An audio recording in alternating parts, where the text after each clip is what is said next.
I'd like to call this meeting to order. This is the City of Palm Coast City Council. It is Tuesday, March 7, 2017. It's 6:30 p.m. Please join me in the pledge to the flag.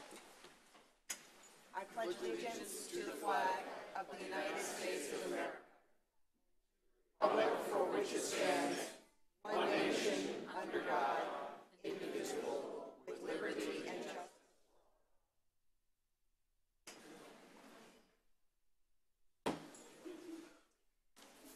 Madam Clerk, call to order, please. Mayor Holland? Here. Vice Mayor Nobile? Here. Councilmember Cuff? Here. Councilmember Clufus? Here. Councilmember Shipley? Here. Mayor, all members are present. Thank you. I'll entertain a motion to approve the minutes as read. Move approval. Second. Motion moved and seconded. All those in favor, please say aye. Aye. Any opposed? Seeing none, it passes unanimously. We'll move to proclamations. Agenda item number 2. It's a proclamation recognizing the month of March as Multiple Myeloma Awareness Month. Councilwoman Shipley is going to be presenting this item.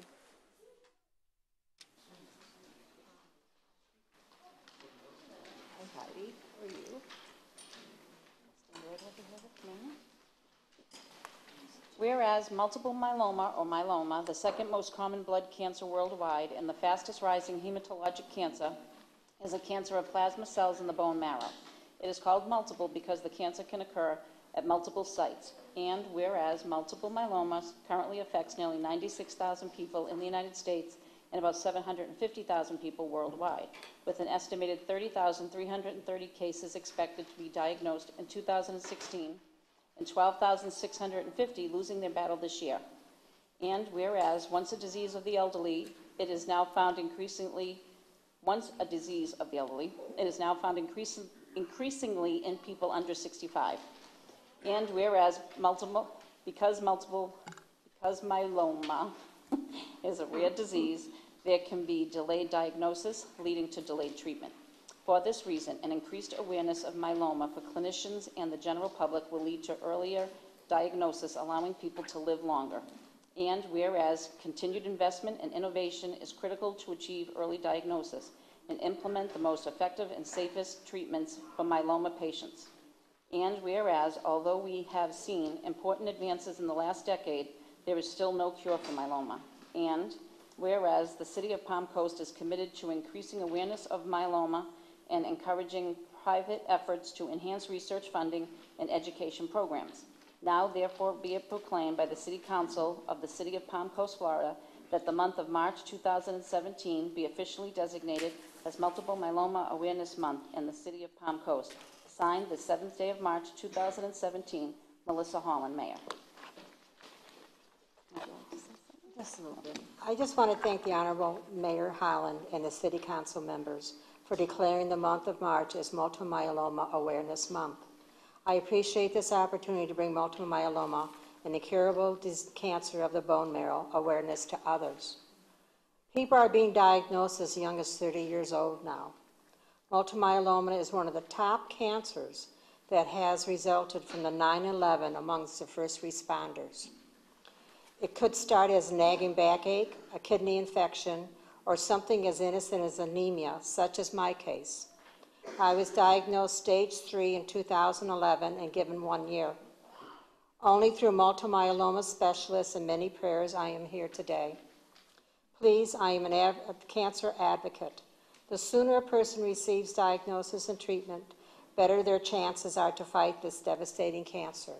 If you are interested, go on myeloma.org. I thank you for it.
Thank you. I appreciate it. And tonight goes nationwide. I feel good. God's blessed me. Thank you. Thank you.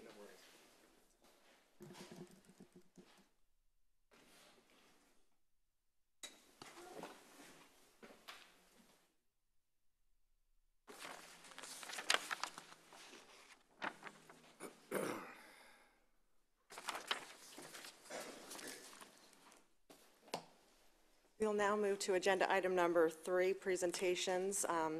Cindy Lane is going to be doing those for both Mr. Clufus and I. Yeah, sure. We gotta go down. Fair. It's exercise day.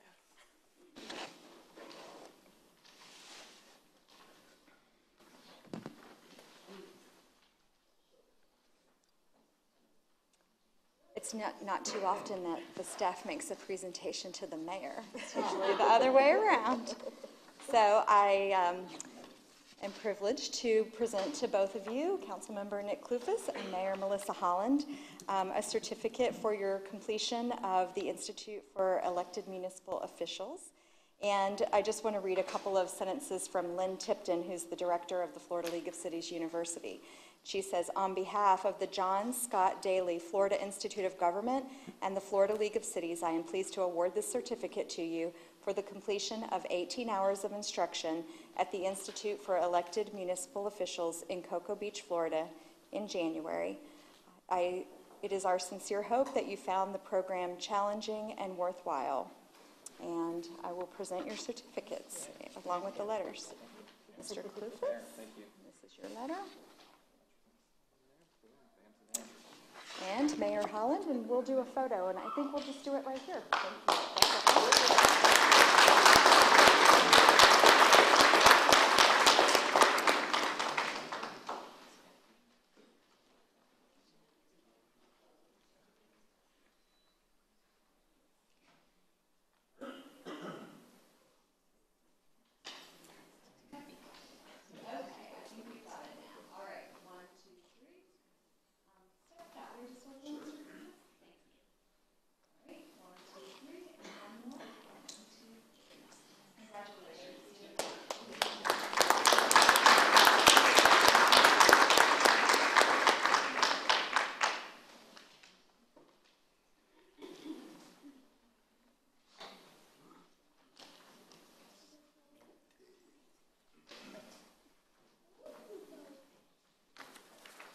That was agenda item number 3 and 4, and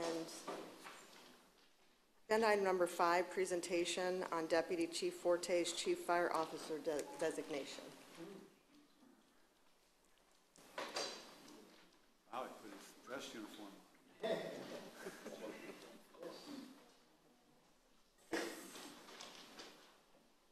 You brought the whole family. I thought Come up, bring him up. Hey, don't worry. Who loves you? I don't know. Hello, Mayor, Council. I got to introduce this. So you all know, you can go ahead. tell by their height as to why Chief Forte is referred to as Mini Chief. I had to throw that out. It's all a height thing. I'd take that off the list. Mayor, Council, and I thank you on behalf of the department for allowing us to make this presentation tonight to Gerard P. Forte, better known as Deputy Chief Forte, better known as Mini Chief. They do call him Mini in the fire station. Tonight, we're going to confer upon him the Chief Fire Officer designation, which is given by the Center of Public Safety and Excellence. The designation is awarded to a fire officer who holds the rank of battalion chief or higher only after they successfully complete the organization's stringent criteria, and it is very stringent. The process includes an assessment of the applicant's education, experience, professional development, technical competencies, contributions to the profession, the community involvement, and the grandchild that's here. And he's just as excited as everybody. Let him go. Let him go. That's what it's all about right there.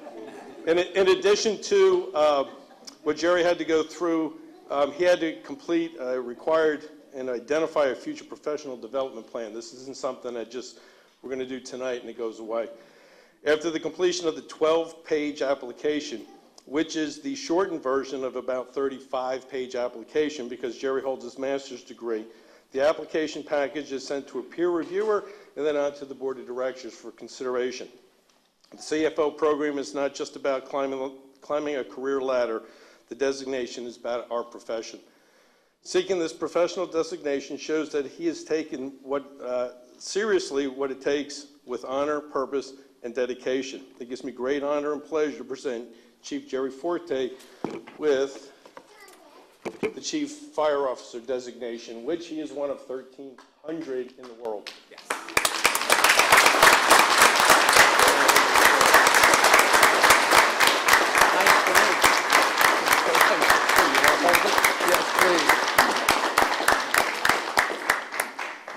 Mayor, Council, Mr. Landon, one of the things that I've inherited from Chief Beadle is my ability to give a prompt speech at very short notice.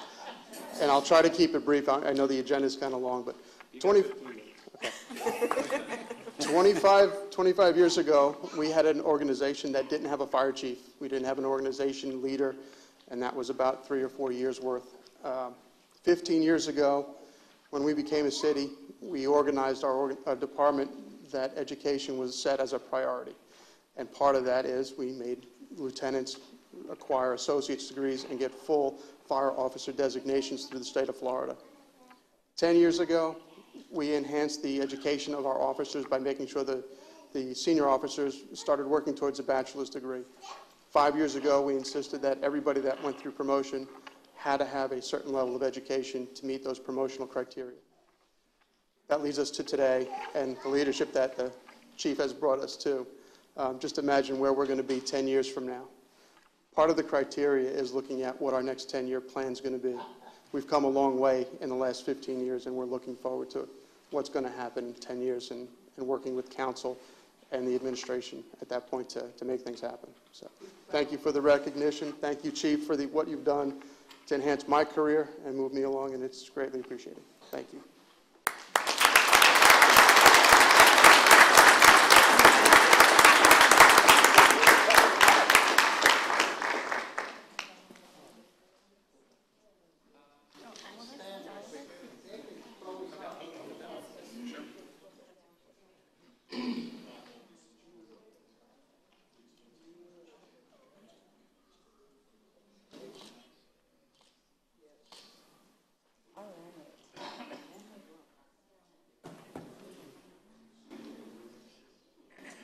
You can almost make it if you'll just squish together ever so slightly. Okay. All right, 1, 2, 3. We have to move fast when there's a baby involved. Congratulations.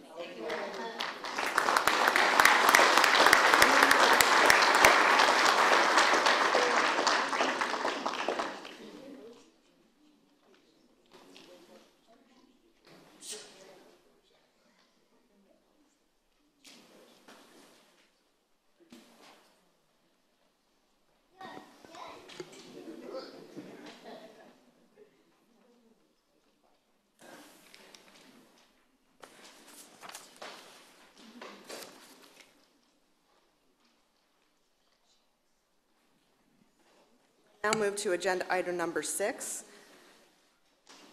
which is, I will turn it over to our city attorney.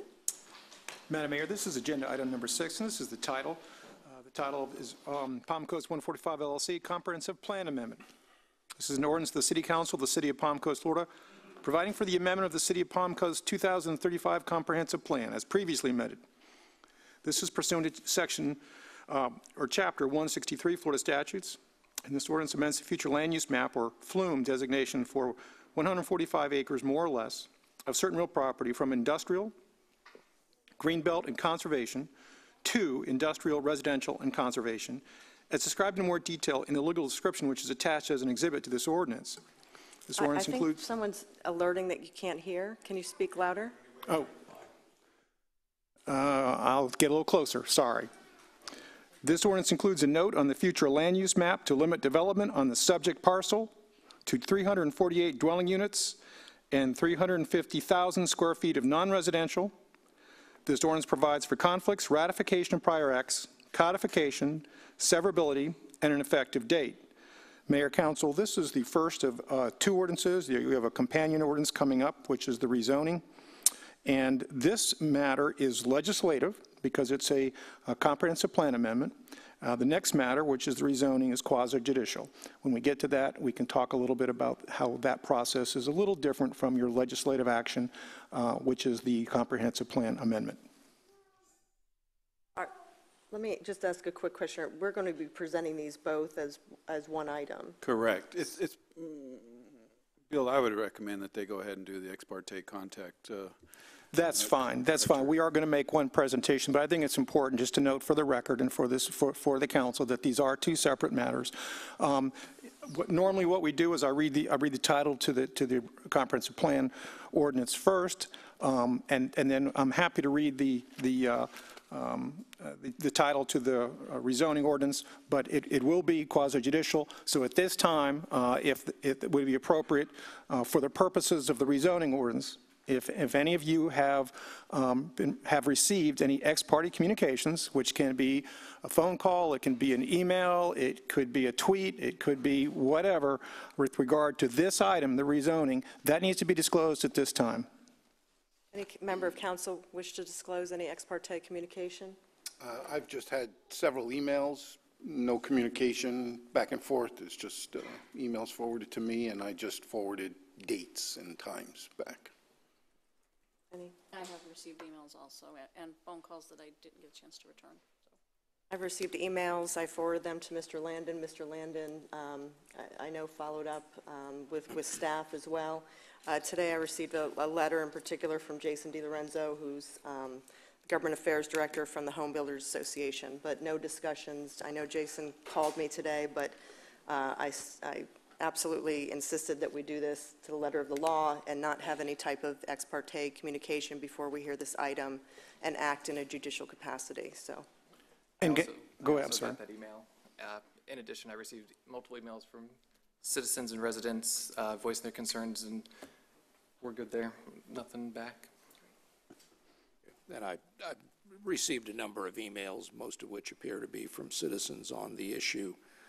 Did get a call from Jason DiLorenzo today with the follow-up letter that I think we all received from the home builders. And what I was going to say is that these are all public records, and all the emails that have been referenced will be made part of the record to this agenda item for the quasi-judicial matter. Okay, Mr. Landon. Mayor, City Council, yes, this is going to be one presentation for both agenda items. Should we, for the record, read the second item before we hear this, since we're going to be hearing it as one? It's up to, it can go either way. If you'd like to do that, we can do that. Yeah, please. All right, very good. Folks, what I'm reading now is the title to the next agenda item, which is agenda item number 7. Pardon me. This is the rezoning, the Palm Coast 145 zoning map amendment. And this is an ordinance of the City Council of the City of Palm Coast, Florida, providing for the amendment of the official zoning map as established in Section 2.06 of the City of Palm Coast Unified Land Development Code. This ordinance amends the zoning designation for approximately 145 acres more or less from light industrial or industrial 1, high-intensity commercial or what's called COM 3, and suburban estate residential district or EST 1. This is being rezoned to master plan development, also known as MPD, with a development agreement. The subject property is more particularly described in Exhibit A and graphically depicted in Exhibit B to the ordinance. The ordinance does provide for severability for conflicts. It provides for non-codification and for an effective date. Once again, this is actually one presentation for both of these agenda items, the comprehensive plan amendment and the rezoning proposals. And Ray Tyner and Jose will take the staff lead. Jose, I think you're going to have the privilege of doing the presentation. Take it from here, please. Good evening, Mayor, members of City Council. For the record, Jose Papa, Senior Planner with the Community Development Department, Planning Division. As stated, there are two applications in front of us today.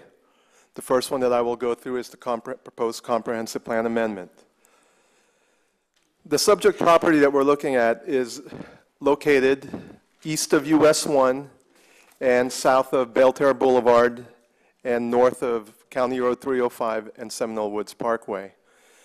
The subject property is approximately 145 plus or minus acres and is currently vacant.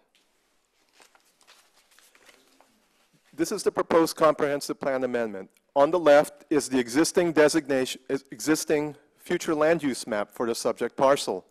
The dark green areas are what's called green belt. The light green area is conservation, and the purple or violet area is industrial. The proposal before us is to basically convert a large swath of that green belt area to residential designation and turning the lands adjacent to US 1 all to industrial. The conservation area remains at about 13 acres, but due to better data as to the more sensitive areas within that conservation area, it is proposed to be reconfigured. So the one on the right, the conservation area there, the light green area, represents a better configuration of the conservation area based on better information. The other thing about the proposed comprehensive plan amendment is that there's also what we call a limiting policy or a subject policy that would limit development on the subject parcel. And this policy would be included as a footnote on the future land use map and would basically limit the development on the proposed map to 348 dwelling units and limit the non-residential use to 350,000 square feet. And this is basically a summary of it. Under the current designation, you have 43 acres of industrial, 90 acres of greenbelt, and 13 acres of conservation. With the proposed amendment, you add an additional 9 acres of industrial to 52 acres. A greenbelt now becomes 81 acres of residential, and again, you maintain the 13 acres of conservation, plus the footnote on the future land use map limiting development. One of the things that we do as part of any comprehensive plan amendment is to look at the impact of the proposed amendment on the public facilities. And so we conduct what's called a public facilities impact analysis. And with this analysis, it's always based on the maximum development potential under the current designation and under the proposed designation. The analysis is done, of course, at the 35,000-foot level and is basically there to just analyze, again, the maximum development potential under current and under proposed designations. Under the current designation, again, we have about 90 acres of greenbelt. And within greenbelt, you're allowed to develop up to a maximum floor-to-area ratio of 0.30. Essentially, that says that you can have a building that's about a third of the size of your gross area. And within greenbelt, it permits public and semi-public uses. These would be things like hospitals, schools, and houses of worship.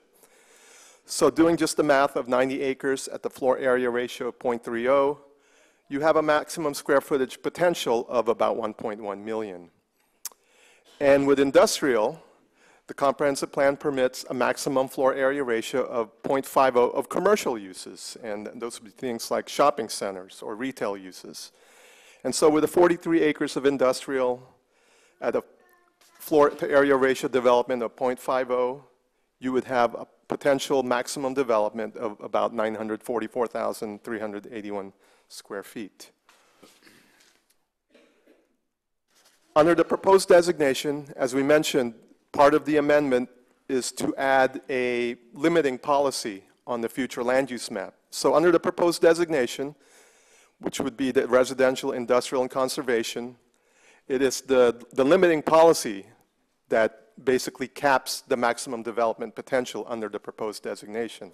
And again, that's 348 dwelling units and 350,000 square feet of non-residential use.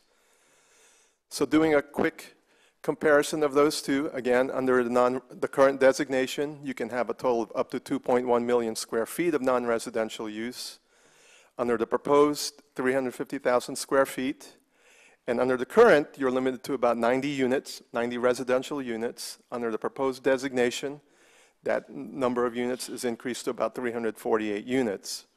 And again, maintaining the 13 acres of conservation under the current and under the proposed.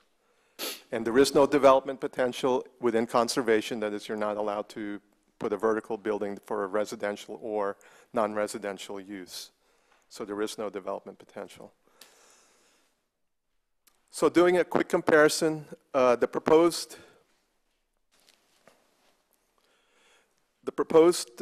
designation is at the top, and the current designation is presented at the bottom. And again, looking at the difference between what's proposed and what's current, what we see mainly is a decrease in some of the public facilities impact, mainly to transportation, potable water, and sanitary sewer, while seeing an increase in the potential impact of the proposed development for solid waste, parks, and educational facilities.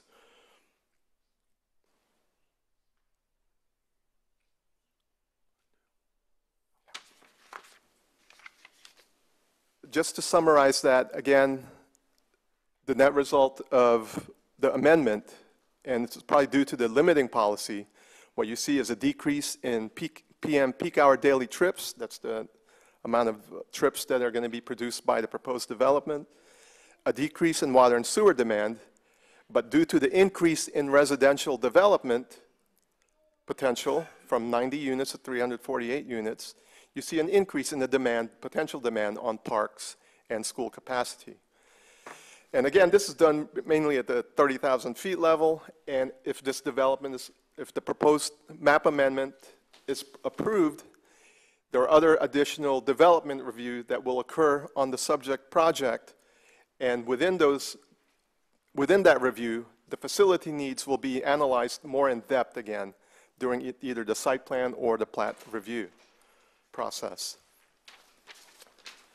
Another thing that we review as part of any comprehensive plan amendment is the evaluation of environmental factors.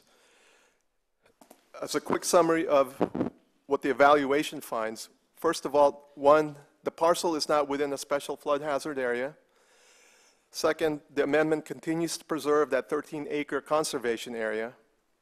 Three, for the site itself is fragmented from any larger wildlife corridors by either US 1 or by the existing development that surrounds the property to the north and the east. Again, the fourth bullet, the subject parcel is not within an aquifer recharge areas, and through coordination with the Division of Historic Resources of the state, we've found that there's no impact on archaeological or historical resources at the site.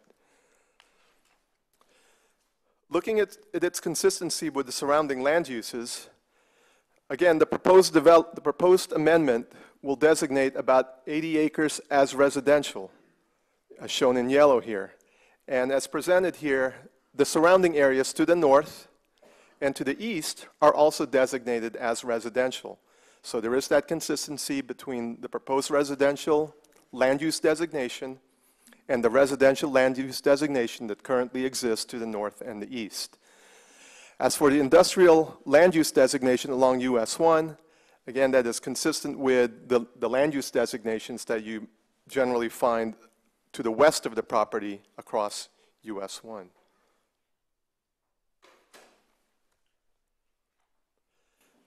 Reviewing for consistency with comprehensive plan policies. One, the site, again, is adjacent to available infrastructure. The location of the commercial non-residential development is appropriate, adjacent to a major arterial like US 1. It promotes land use patterns that does not increase the cost of providing utilities. Again, it's adjacent to available infrastructure, and it is within the service area of the existing city boundaries. And finally, it helps to improve the balance of land uses by, again, maintaining some of the non-residential land that's available along US 1, and also promoting and changing the green belt to residential, again, providing a mixed balance between residential and non-residential. So under the findings, we find that there's no significant impact on the level of service for public infrastructure, no significant impact on environmental factors. It is consistent with the surrounding land uses, and the proposed amendment is consistent with the comprehensive plan. Based on these findings, staff, as well as the Planning Land Development Regulation Board, recommends to the City Council that we transmit the Comprehensive Plan Amendment to the Florida Department of Economic Opportunity, formerly known as the Department of Community Affairs, for state review. And should, again, if this application is approved at first reading, again, we'll transmit to the Department of Economic Opportunity. Well, they will have 30 days to provide comments. And while it's with the state, other agencies within the state will also review the proposed amendment. And after that, after receiving comments, we can schedule the proposed amendment for a second reading. As a companion to that comprehensive plan amendment, there's also a zoning map amendment attached to this parcel. What we currently have is that we have about 102 acres of what's called Estate 1, which has a maximum density allowance of about 1 unit per acre. Along US 1, we have about 25 acres of high-intensity commercial, as represented in red. And in pink is light industrial zoning designation. Under the proposal, the entirety of the 145-acre parcel will be changed to master plan development. And with any master plan development, there is an attached development agreement that spells out the entitlements and the development regulations that will be established as part of the amendment. So just summarizing what's within the master plan development. Again, the development would be limited to 348 dwelling units, and those dwelling units, as you remember from the comprehensive plan amendment, would be limited to those areas which are designated as residential. There will be a limit of 350,000 square feet of general commercial use on the site, and that's a difference from what was there previously, where you had high-intensity commercial and light industrial use. The amendment will propose to limit the types of non-residential uses to just general commercial. Under the proposed development agreement, what you will have for the residential use is a mix of 2- or 3-story buildings, capped in height at either 24 feet for a 2-story building or 36 feet for the 3-story building.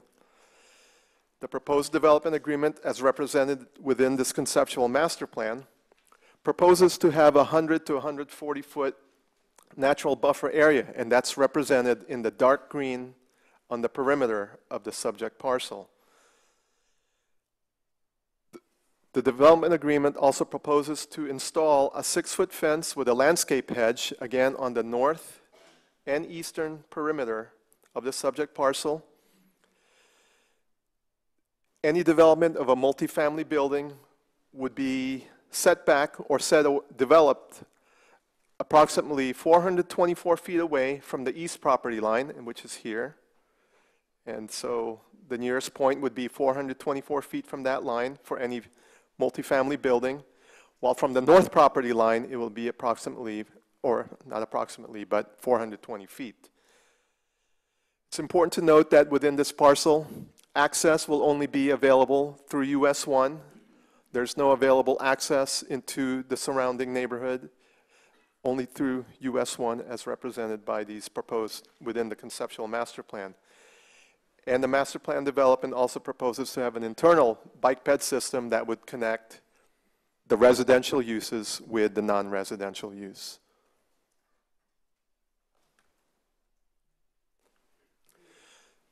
Doing a quick comparison of the development standards, what we basically see is that what's being proposed is comparable to what is permitted in terms of development standards there now. Although you might have differing floor area ratio with light industrial and commercial, it is the proposed floor area ratio under the MPD is basically an average of those two floor area ratios. There's no significant difference between the maximum impervious area, the building heights, and the existing setbacks and the proposed setbacks within the development agreement. Looking at the development standards for residential use, The big difference here is that whereas under the current zoning, you are permitted 1 unit per acre, under the proposed development agreement, you have an equivalent, or you have a proposed density that would be approximately 4 units per acre, which is, although a significant increase from the existing entitlements on the property, that 4 units per acre is consistent with the quarter-acre lots that you mainly find within the rest of the single-family areas in Palm Coast. Under maximum building height, there's no significant difference.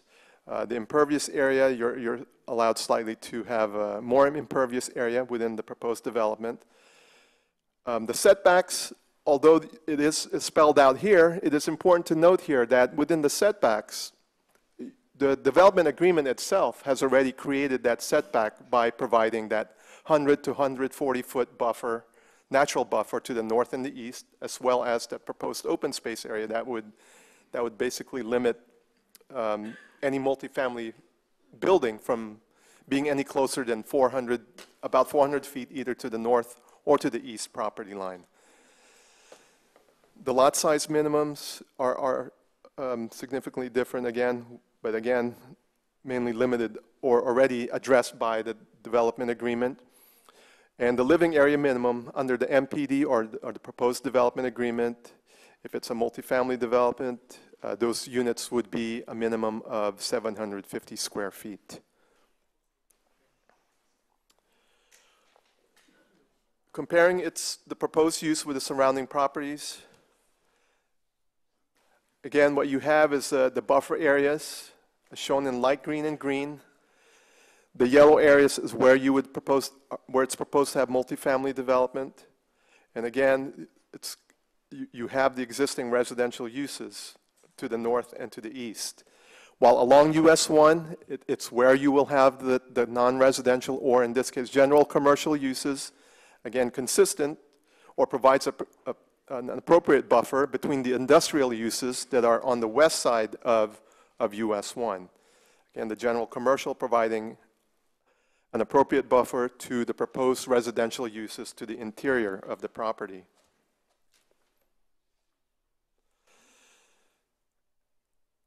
As part of the zoning map amendment, we look at the various comprehensive plan policies. So in reviewing the comprehensive plan, we find that the application is consistent with policy 1.14.5, which provides for compact and contiguous development for efficient provision and maintenance of infrastructure. Again, the finding here is that the subject property is approximate to available infrastructure. And again, having that compact development where you provide both residential and non-residential uses provides for some internal capture of trips and likely reduces the number of trips that would be produced on the surrounding roadways. We find that it's consistent with policy 3.4111 in that the comprehensive plan looks to expand the supply of land that can be developed with various types of residential uses, including single-family homes of various sizes, duplexes, multifamily dwellings, and residential units in mixed-use development. The zoning change allows that opportunity to provide that variety of housing products. Looking at the criteria for a zoning map amendment, does the change cause a significant financial liability or hardship on the city?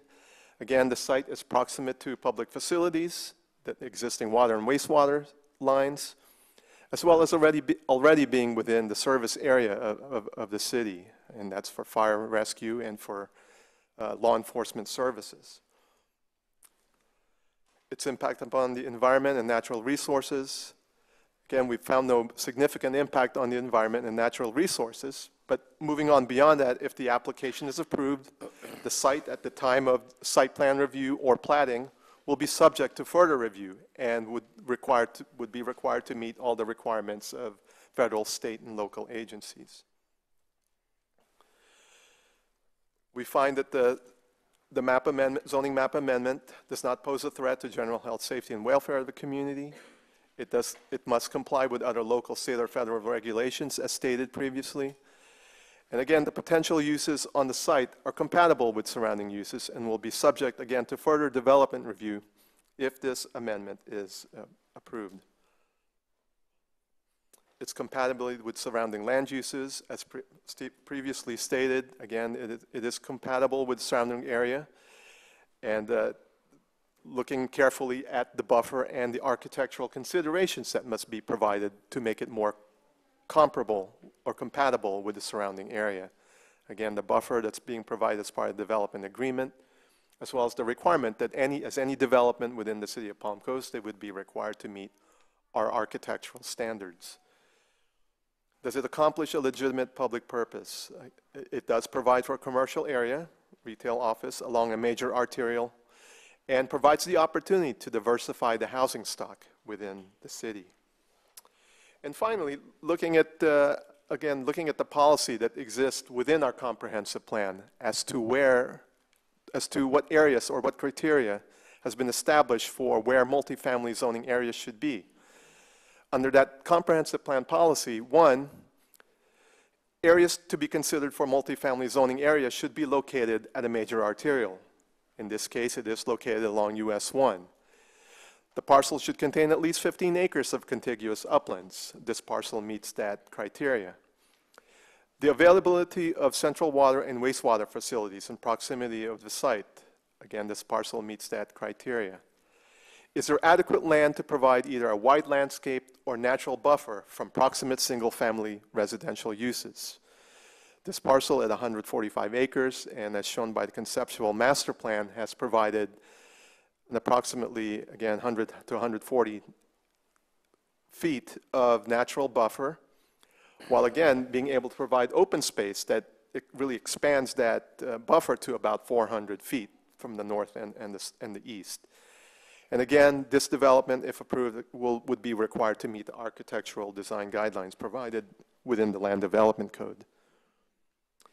So based on those findings, staff and also the Planning and Land Development Regulation Board recommend that City Council approve the proposed zoning map amendment from Suburban Estate 1, Light Industrial District, High Intensity Commercial to Master Plan Development, as well as the accompanying development agreement. And if first application is approved, again, this is a companion flume amendment. This is a companion to that comprehensive plan amendment that we see. So when the comprehensive plan amendment, when it comes back for second reading, we would also schedule second reading for this application. And beyond that, if the application is approved, the development, any proposed development on site would still be required to go through numerous development processes and review. That could include things like a subdivision master plan, a preliminary plat, a final plat, and a site plan. And I believe at this time the applicant also has a presentation. Yes, we'll ask the applicant to come up. Please state your name for the record and begin your presentation.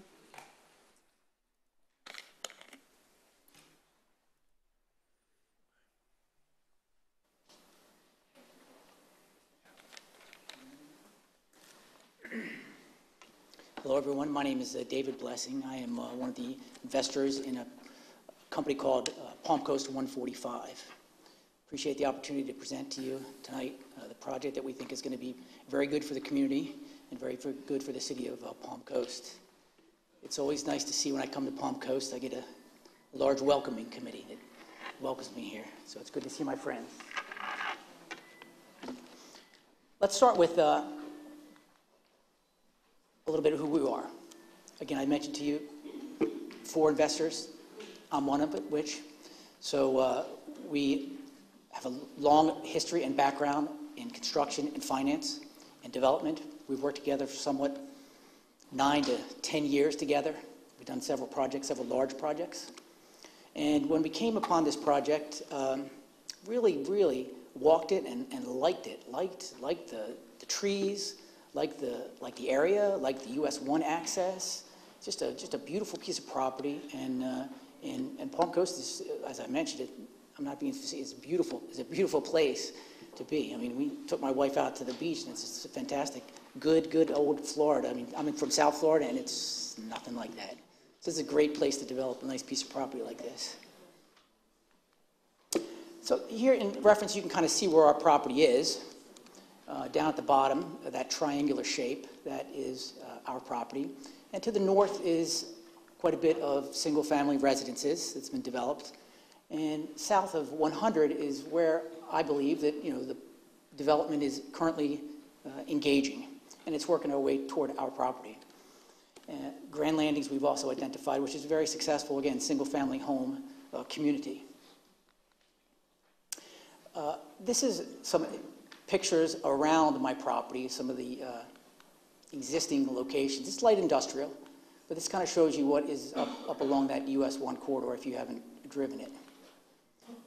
And of course, our slide references where we currently are. And by the way, Jose did a fantastic job of explaining the situation and where we are. And I won't go into this, but you recollect it. We're industrial currently, COM3, and then estate homes behind that. And it's our opinion that estate homes really don't work well behind commercial shopping centers or industrial shopping centers. So that's why we're looking for an alternative solution. And so when we did our market research, it seemed to indicate that there was quite a need for some diverse housing, of which multifamily is one of them. And we think that, and has been pointed out, it's a good thing to have for the interest of the city and for the residents as well. It promotes industry to come in as you have people that need this type of housing. Some of the people that typically would stay in the multifamily housing, law enforcement, educators, I won't go into that. When we looked at this project, we didn't just look at it as how can we maximize it. We looked at it as a use. How can we develop something that's as a work, live, and play type of a use, where you can have your place of residence, where you can maybe go to the doctor's office, where you can go to the grocery store, all in one general vicinity. And that's what we tried to come up with. So this little statement right here, and I won't read it, is one of the things that we really tried to key in on. Let me just take a step back and we'll talk about some of the history. We've been at it for pretty close to a year, trying to get this process done, and with some input of our community and our neighbors, and we always want to be a good neighbor. So we started this project. We met with city staff who gave us direction on how to approach it, and also assembled a team of professionals who would guide us into the proper, which you've seen tonight, traffic and environmental, and some of the consultants are here tonight. Mike Beebe will speak after me as well. And we prepared the Flume application for submittal. And of course, one of the things you have to do is meet with the neighborhood community, which we're happy to do. So we met with the community sometime around August, and a good show of people showed out, which is fantastic. They care about their community. They want to know what's involved, and they have input, absolutely. So when we did that, we spoke conceptually of what we wanted to do for the property. We unfortunately did not have any visual representations at that time, but we spoke verbally of what we wanted to do. So at that time, there was a lot of ambiguity, I guess, that could have been there. So there was a lot of concerns, and we took notes of everything that they had to do. And at that time, when we finished that meeting, we felt that we just didn't seem to be in a good position to go forward. So we took a step back, and we wanted to regroup and meet with the community. And some of the things that we wanted to do was, number one, engage the community with an advisory board, an advisory committee, and then talk with staff about how we could best approach this. And that was decided upon by doing the master plan development. So in establishing the Neighborhood Advisory Committee, we had 4 or 5 people in the local community, which represented each of the distinctive areas. And they communicated to us, and we tried to communicate to them what we were intending to do, and they would communicate what they felt that their community was in their best interest. They, and let me just say, they in no way, shape, or form condone what we're doing or approve what we're doing. They were just volunteering their time, helping us, providing input, which was welcomed. They were honest with us, and we tried to incorporate as much feedback as we could into our project, which I think Mike will go through, and you'll see that what we've done. Additionally, we worked concurrently with that from the period of August to December, developing multiple site plans and developing this master plan development agreement, which is a part of this package. So around December, we were about ready to submit, and we felt it was in the best interest to have another neighborhood meeting, a second neighborhood meeting on this, so where we pulled everybody, and another great turnout, 50 to 60 people showed up, and we were able to present them what we came back with, and Mike Beebe will talk about it a little bit later. I know it would be good to show you a picture about what we're talking about, but Mike will go thoroughly into those site plans so you can kind of see how the evolution occurred. And we wanted to present it, listen to concerns, get some more feedback, and hopefully create a project that was conducive with the area and what they expected to see there. So we went to the planning and development meeting, presented, listened to questions, listened to some of the comments. There were some things that were said that didn't appear to be what I thought were consistent with what my intentions were, so we wanted to go back and regroup again, and met with the neighborhoods at the end of the year for another neighborhood meeting, and finally went to the planning board in the beginning of January. So some of the things, and I won't go into them, some of the changes that we made, just changes just to make sure we were clarified what we were talking about, about the size of the unit and no government subsidies. Those are things that key points that were objections to the neighbors that we tried to address, as well as buffering. When it was approved, of course, you understand the buffering got enlarged. Oh, I skipped one, sorry. So that brings us to today, where we're here ready to present to you what we think is the final conceptual plan that would be, I think, a good asset to the southern part of Palm Coast. With that, I'll turn it over to Mike.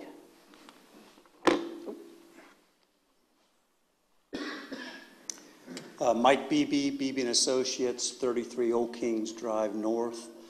I've been involved with the project with Dave and his team since the beginning. It's an honor to be before you tonight. I want to take just a few minutes and walk you through some of the master planning things that we've done over the last year as we've met with the neighbors, with the community. There's been some guiding principles that we've tried to incorporate into this process. You can see them on the slide there, but I think the key thing is the community input. I've been involved in a lot of these projects over the years, and we've really made the effort to try to reach out to the community. We've appreciated their input, and you'll see how that has driven some of our master planning process, where we started and where we finally have gotten to tonight. When we first met with the advisory committee, one of the comments they came up with was, well, we haven't seen a plan yet. In your first neighborhood meeting, you just talked conceptually, but you didn't show us a plan. So we took the time to develop a concept plan that we shared first and foremost with the advisory committee, just to get some ideas from them. You can see this plan up here on the screen. It represents the commercial along US 1, much like we've talked about, 350,000 square feet. And then it represents a blend of housing behind that. There's some multifamily units in the northern portion. I don't have a pointer, but it's that northern portion of the property. And then there were some patio homes on the eastern side. And you can see the conservation easement or conservation area in the middle of the property that a lot of the residential fronted on. Some of the components of this that were part and parcel of where we started with, you can see the buildings themselves were fairly close to that northern property line where existing residential is. The closest building at this point in time was 160 feet from the property line. We had our 100-foot perimeter buffer at this point, so we had spoken about doing that. So we had 100 feet of perimeter buffer on the northern and eastern sides. The other thing is we had a density of 500 units. So we started out with a blend of the patio homes and the multifamily. We had 500 units at this point in time.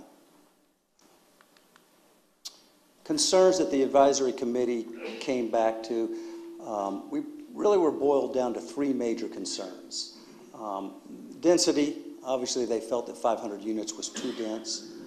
The height and proximity of the multifamily units. They felt like 3-story height was too much, and they felt like they were too close to the surrounding homes. So the height and proximity was a big deal to the neighbors, and we understood that when we listened to them. And then ownership versus rentals. Under the multifamily designation, you can do a variety of different housing types. Apartments would be one of them, townhomes, condos. They were adamant that they did not care for apartments. So at our second neighborhood meeting, we, as Dave mentioned to you, we went back and we presented a revised master plan. This master plan is similar to where we are today, but let me just point out a few things that we had in this, and you can kind of see the evolution. The biggest thing was we reduced our density from 500 units to 348. And that's what we've talked about today. We eliminated patio homes, and as you can see, the multifamily units now have been clustered more in the interior of the property. So you can see that they've been pulled away from the northern property line and the eastern property line, which is where the existing single-family homes are located. As an example, the closest building in this particular plan was on the northern side, and it's 420 feet from the property line. So that was something that we really worked hard on clustering, on trying to pull things in. The other thing we did on this one was we understood that obviously the density was an issue, so we dropped that by 30%, but the height was an issue too, and the proximity. So from a height standpoint, we took the outside units of our cluster and we reduced those to 2 stories. So that's where you see in the information that Jose presented was a height limitation of 24 feet in some cases, 2 stories, and 36 feet in other places, which is 3 stories. So the outside buildings of the cluster are 2-story. The interior buildings in the cluster are 3-story. We felt like, again, that was an effort to try to reduce that impact on the surrounding neighbors. We still maintained our perimeter buffering. We still obviously had our 13-acre conservation, and of course you see the commercial was still at 350,000 square feet. Those are some of the things we just talked about in terms of the changes, the key revisions. This is where we are today. When we got to planning board, we got our approval, but they had a recommendation that we try to increase our perimeter buffer. We had a 100-foot perimeter buffer on the north and eastern side. And they asked if there's places where we could enlarge that. So what we've done since that time is we've gone back and we've created what we now call a meandering perimeter buffer, and it meanders from 100 feet minimum to 140 feet in different places. And it's scalloped, and so it's not just a straight line. The other thing that we did was we created a perimeter fence with a landscape hedge along the northern and eastern side, again, to try to mitigate visual proximity pollution and noise pollution. What you see, and you can see this a little better, you can see some of the distances from the buildings. If you look carefully at that, you'll see on the north side the closest 2-story building is 420 feet. There's another one, I believe, that says might say 82. There's another one at 497. And then on the eastern side, you can see the closest one's 424, and then the other one just south of that, 670 feet. Let's talk just briefly about the perimeter buffer. I want to try to walk you through so you can get a better understanding of how we got there. It now in its current form is almost 18 acres. So if you think about it, 18 acres is more than our conservation area. That's 13 acre, and we have 18 acres of buffering. But this is what the perimeter buffer would look like if it was developed in its current zoning, which is estate lots. There's no buffer required between estate lots and the existing single family. So you could see you could have lots that front right up against the property line on the north and east. And you could also have, because of the height restrictions in estate lots, you could have 2- and 3-story homes that could be right up against those property. Which is why we felt it was important to try to come up with this perimeter buffer concept and get to some real significant distances. So the land development code right now would require a 20-foot perimeter buffer between multifamily and single family, which is basically what we're proposing. That's just under 3 acres. And that's in the red, if you can see it on the screen there. And I'll show you a little enlargement in a second. Our first 100-foot buffer was an increase from that 20-foot buffer of 493%, and it brought us up to almost 15 acres of buffer. And then since our planning board recommendation, we've increased it once again to almost 18 acres, and that's a 594% increase on what is required in the land development code. This kind of helps you see it a little bit better. You can see the red is the 20-foot buffer that's required by code. The yellow is a 100-foot buffer, which we had originally proposed, And then the green is that meandering buffer that I mentioned that is now was the recommendation of the planning board, and we've now captured their recommendation in this latest version. And then you can also see we've noticed the 6-foot fence with the landscape hedge for the additional separation. This is just a kind of a quick little 4 or 5 slides that I think is pretty good. Dave took the opportunity to go out on site back in, I believe it was December, and he wanted to see what you would really see as you stood on the property in the location of that closest 2-story building on the northern side. So we'll work our way backwards from the property line to about that 420-foot building location. So this is 60 feet. He's on a 6-foot ladder, so he's about 10 to 12 foot tall view is what he's looking at. You can see it's lots of pines, lots of understory, but you can see the house. Obviously, as you might expect, you could see the house. We go to 100 feet, and again, if you look, you can see the house, but there's a lot of trees, a lot of vegetation, a lot of understory. You don't see too much. You get to 200, again, along this same line, and you really can't see anything off property. All you see is the existing vegetation. And then finally, this is about where that northern building would be, 400 feet away from the property line, and you see a wall of existing natural vegetation. So we talked about the key components of our latest plan. I don't need to rehash that. I know your time's important. Just a couple things. I don't know if we mentioned, it will be a deed-restricted community, so we will have a commercial owner association and a residential owner association. We'll have ARB guidelines.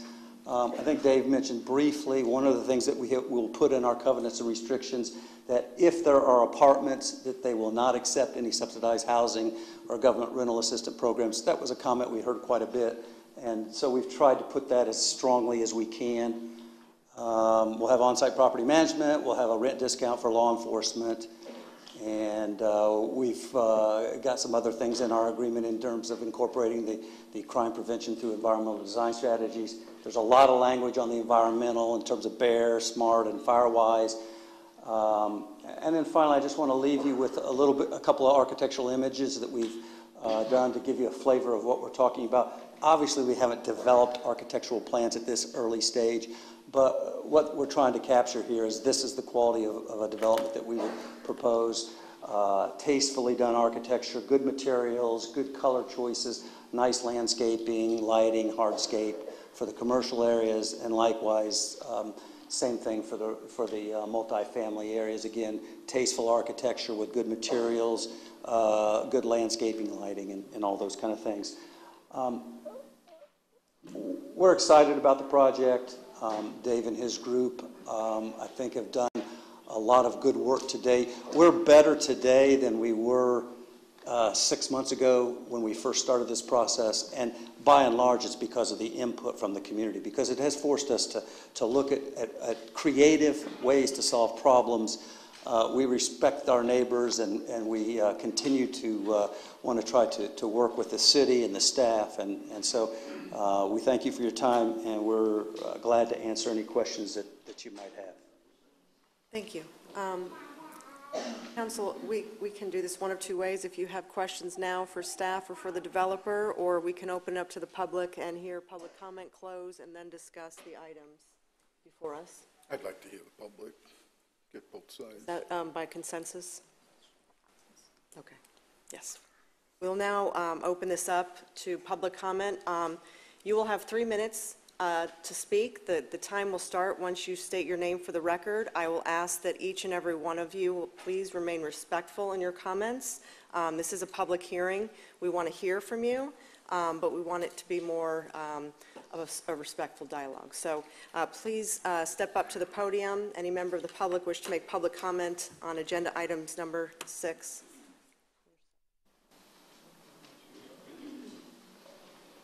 Hi, my name's Tom Trama, and I'm on Karras Trail. My question is this is tonight for strictly rezoning the properties? Is that what we were? We'll answer your questions following your comments, sir. my comment is I'm not sure what I hope you don't approve the plan to let this happen. I think for myself that it is very, it's just not why I moved to Palm Coast. There's lots of land in Palm Coast. They can build whatever they want down US 1, and there's nothing around. If you leave it alone, if you leave the zoning alone, commercial, I mean, you got Johnny's Junkyard back there, and who would want to live there? You got the train track. If I knew the train track and the Johnny's Junkyard was here when I bought, I don't know if I would have bought it. I didn't even see it. The lady didn't take us down there. But it's nice. I love the place. And my question for you guys is, would you want this in your backyard? And it's as simple as that. I don't want it. I don't think it's a good idea. And if you don't rezone it, it can happen, my understanding. Thank you. Thank you. Next speaker, please. My name is Peter Petrosky. I live at 67 Karis Trail. I'm with him as far as I'd like to keep it, the zoning as it is. We don't need this in our backyard. First, I'd like to reference an article in Flagler Live where Ms. Holland and Mr. Landon were talking about a Matanzas Wood rezoning area. And y'all basically stated that the reason y'all rezoned that from multifamily to single-family homes was because of the stormwater issues in that area, and the developers was going to accommodate a lot of that and help out. And referencing like the Edge properties out on 100, that's coming up before the board to be rezoned as well, where they're talking about putting apartments on 100. I also know in Town Center, they're talking about building a bunch more apartments there. We already have apartments out there on 100, west of Belterre there, north of 100. So to me, if we keep that area, keep them on that area, that's fine. But we don't need to have them down there in a residential single-family area. I don't know what where he got that talking about those estate homes were going to be backed up to our properties. I can find documents, I can go to the clerk's site, and I can find there are OR book and pages, recordings of drainage ditches that behind my property. That's a 100-foot drainage ditch, and there's a drainage ditch going through that property. So if they're going to get rid of all those drainage, I'd like to know where the water's going to go. He's saying those estate homes are going to back right up to my property. No, not if that drainage ditch is still there. So I don't know where he was referencing that. The other, as far as the multifamily, it's a single family. Like I said, it was keep it, the estate homes, allow them to put their 90 estate homes there, do what they want commercially, whatever's there. We just don't need it in our area. Right now, it's really bad on Karis Trail, coming off of US 1, going north to Belterre. People are using it as a thoroughfare. It's getting very dangerous. Somebody's going to get killed, okay? There's a red light now at US 1 in Belterre, so you've got a drag strip. People are stopping there, but they're turning up our road to go to Belterre instead of going up to US 1 and turning on Belterre. So by putting another entrance there with multifamily, creating more traffic, I just see them trying to cut through our neighborhood more instead of using Belterre like they should. So that's all I have. Thank you.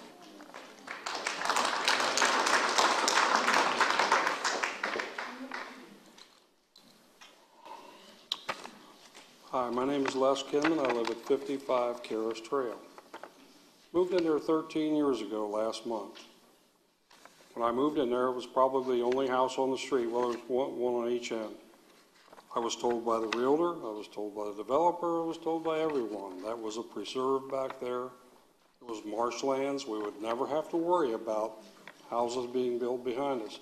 Everyone in this room that lives in that area, I believe, was told the same thing. And I just do not like what's going on here.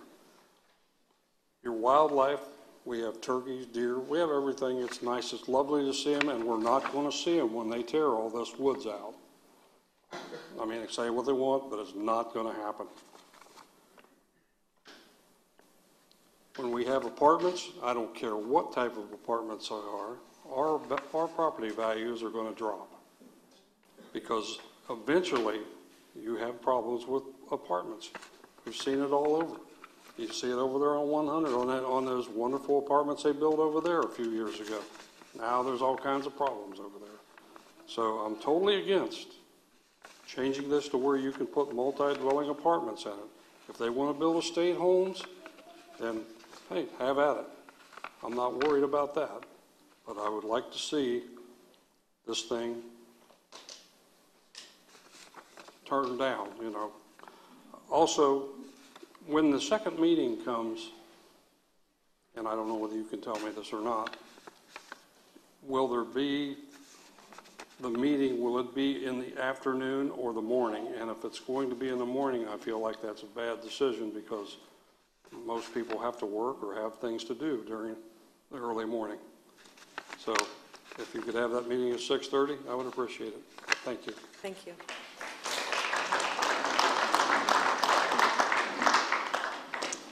Hello, my name is Terry Howe, and I live at 29 Karis Trail. And these street names, Karis Trail, Kathleen Trail, and Carrot Path, may ring unfamiliar to your ears tonight, but to us, it's our homes and our neighbors and our friends. This new redo of the zoning and plan here is an unfair hardship on us, all these residents represented here, who relied on the parameters already set in place by the City of Palm Coast. That is 90 single-family resident lots. That's what we saw. That's what was shown to us, and what helped influence our decisions to put down our roots here. When we purchased, and when we built, and when we improved our homesteads. They are talking about a 420-foot area of buffer. That's 1,260 steps. That's 2.1 minutes to get from the multifamily apartments to the backyards of our residences. Would the investor be willing to relocate us as residents to an area like what we believed this area to be? Of course not. That would be an undue hardship on them. You know, we see this 90 acres of green belt, and you know that's impressive when we looked at our houses. So we respectfully ask you to maintain the original vision of the single-family homes as written when we bought and invested our lives on these streets. When they say to stay compatible with surrounding areas, that would be single-family homes, not the multi-family homes. You know, they took out the 152 patio homes, but why not keep that instead? I mean, those are 1,400 to 2,000 square foot homes, and they're, you know, $200,000 homes. You know, that's also property taxes for our city as well. So our home purchases were significant. We looked hard and long and hoped and celebrated when we were able to sign and close on our homes. Please don't change the rules on us. We relied on those parameters and those green spaces and conservation spaces and single-family zoning when we searched for these homes and danced a little at the offer acceptances and couldn't stop smiling after they finally closed on our closing documents when we signed. So please don't change the rules just because you can. Allow them to build and prosper within the original guidelines. You have 10 seconds. Of building the single-family homes. After all, it's also what they saw when they purchased their parcel as well. Thank you very much for your time tonight.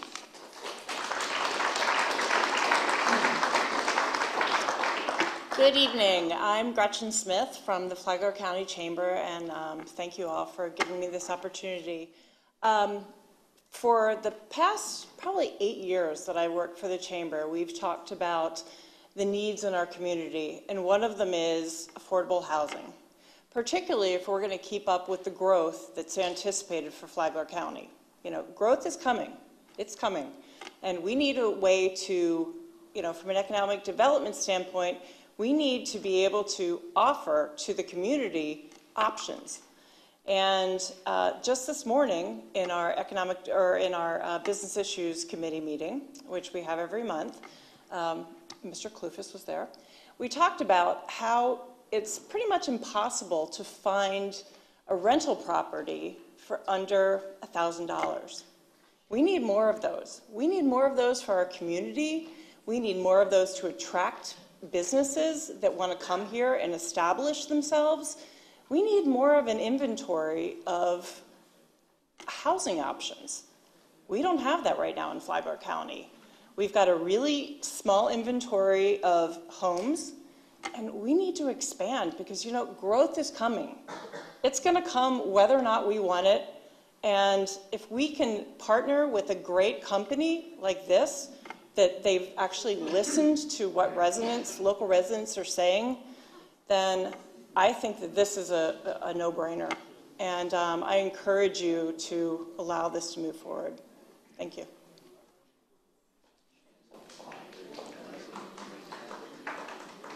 Good evening. My name is Dave Naraki. I live in the K section, but I actually live on the other side of Belterre. So this project won't back up right to my property, but I don't want it where it is, even being just a few blocks away. So for me, whether it's a 100-foot buffer or 400-foot buffer is insignificant.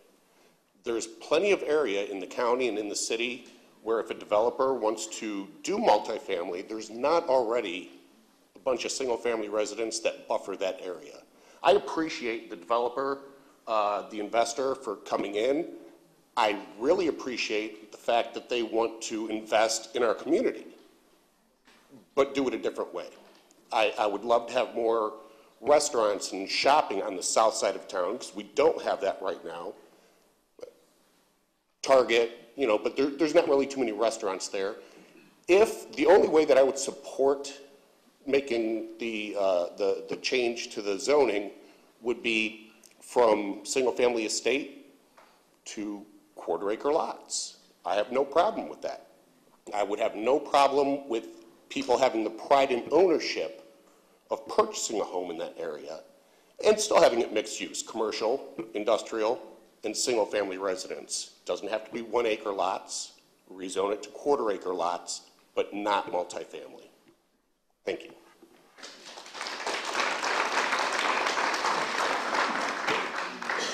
Good evening, everybody. My name is Edie Gonzalez. I live at 58 Caras Trail. 10 years ago, we moved up here from Puerto Rico. We were looking in the areas of Ormond Beach, Daytona, and we fell in love with property at 58 Caras Trail. We loved the wildlife that was across the street. Every day, we have a turtle that walks across throughout the back of the other side of the street into our backyard to eat grass.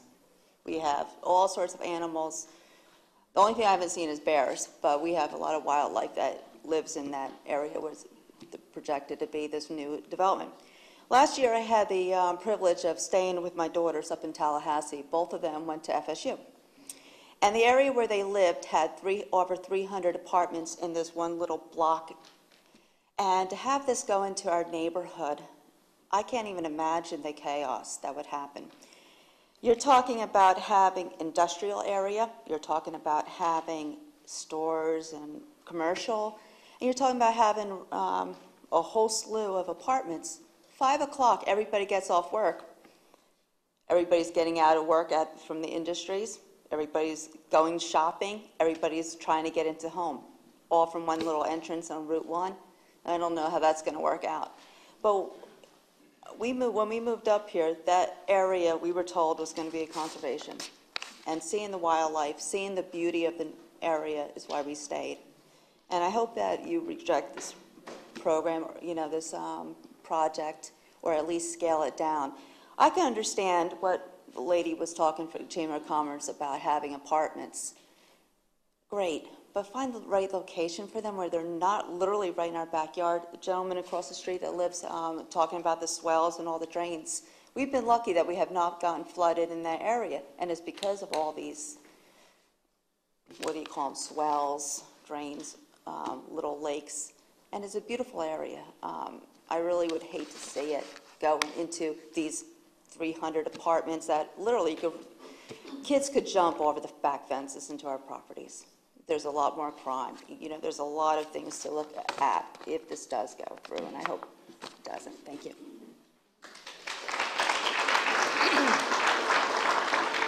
Hello, thank you for letting me come up here. My name is Jenny Arroyo. I've lived at 40 Kathleen Trail for 10 years. I'm concerned over the apartments for the fact that I have 3 children, and one of my sons was a drug addict.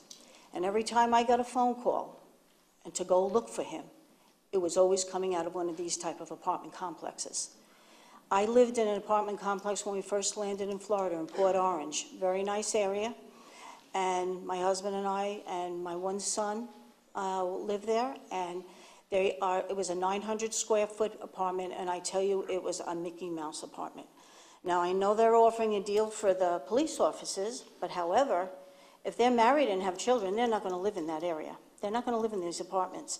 Who's going to live in these apartments are either 2 guys that are trying to cut down on their rent or 2 girls, and there is always drugs involved. I can attest to it because I have a son that is a severe drug addict.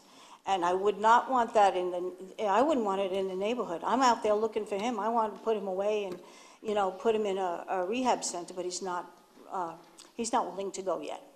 So I just wouldn't want to see you come closer to the house. I've been through enough even with my own son. So I wouldn't want to see the neighbors have to go through what I've gone through. So anyway, that's all I have to say. Just keep it as the original. I mean, homes with families and children. You're still growing your community. You can have the quarter-acre lots, half-acre lots, but at least people are coming in to purchase, and they're investing in their homes. And that's what you want. You don't want these apartments. I'm telling you, you don't want these apartments. Thank you.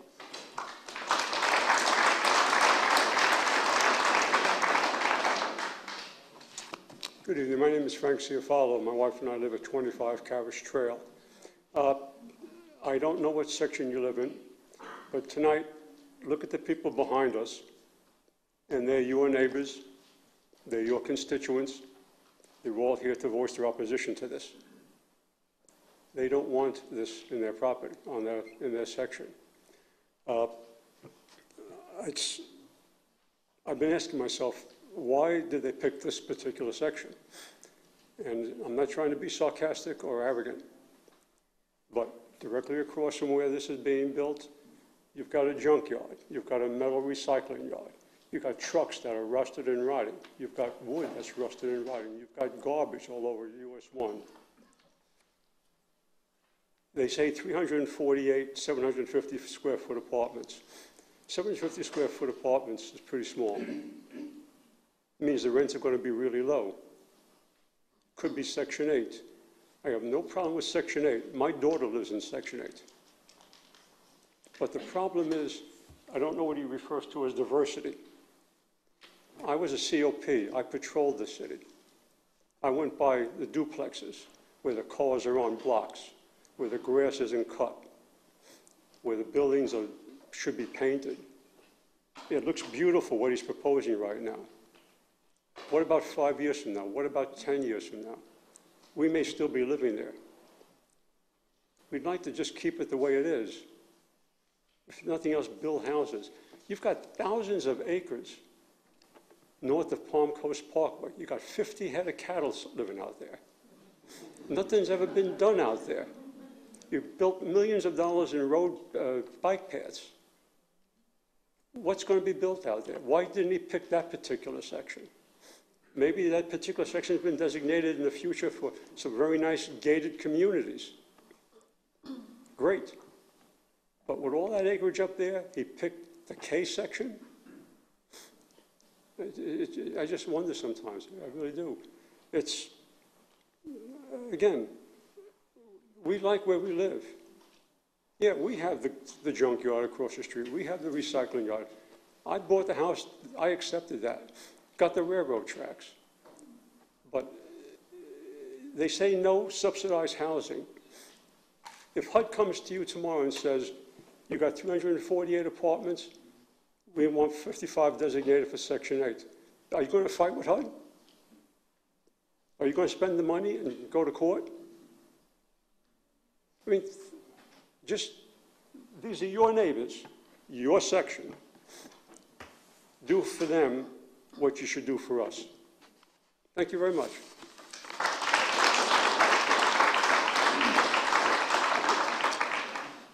Good evening. My name is Susan Johnson. My husband and I built our house at 26 Kathleen Trail in 1998. When we chose to build in Palm Coast, we had many options as to where to build our home, either in the hubbub of Palm Coast or in the country area of Palm Coast. Obviously, we chose the country area because of the zoning of 1 acre single family properties that was adjacent to our backyard. We were aware someone would eventually build on the large lots behind us, but we never imagined apartment buildings. We certainly don't want the integrity of our neighborhood of single-family homes to change. Who would allow a builder to build apartments behind single-family homes? That's absurd. The crime rate surrounding our neighborhood would rise, as shown on research from the Flagler County Sheriff's website. Our property values would go down approximately 14% or more, according to Realtor.com. The noise level and light pollution would considerably rise, and the wildlife would certainly be diminished. As Mayor Holland has stated in her message to the residents in December of 2016, actually your first newsletter column, and I quote, "What is it that inspires people to want to live, work, and play in the city of Palm Coast? ITT purchased these forests, waterways, and estuaries and built a planned community with homes, roads, utilities, and recreational amenities. How lucky we are that our founding fathers laid out our community with so much of what we value today.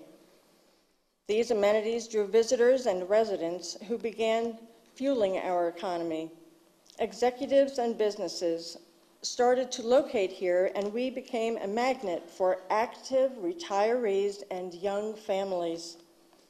We swiftly grew from 10,000 to 80,000 residents, so many attracted to our city by a vision of what a community can be when quality of life considerations are the heart of its soul," unquote.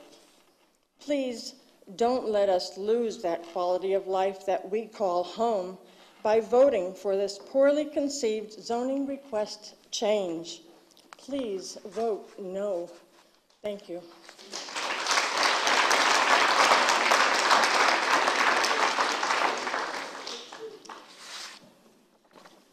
Did you pass this out? I would like for you, my name is Sarah Sealing. I live at 21 Kathleen Trail with my husband. I am asking you to vote against the request for high-density apartments before you today. Nowhere in Palm Coast are apartments built adjacent to a single-family neighborhood except for the Bunnell Palm Point apartments, which has proven to be a disaster for residents. Lots of people have said that this development will bring crime to our neighborhood, so I decided to compare crime statistics in our neighborhood with existing apartment complexes within 3 to 4 miles of this parcel of property. I asked Virginia to pass out a piece of paper with my statistics on it that I found.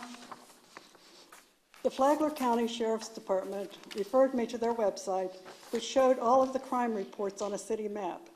You will find the crime statistics for the past 6 months for our neighborhood and 3 nearby apartment complexes, as well as Palm Coast streets that are adjacent to the Bunnell Palm Point complex on the paper I have given to the clerk. I found that each apartment complex had at least 1 drug crime, while our neighborhood had none. Each of the apartment complexes had numerous types of violent crimes, while the apartments in Bunnell even had 4 sex crimes, along with 33 other crimes. Please look this over and think about moving this problem into your neighborhood. We ask again, please do not approve the requested zoning change.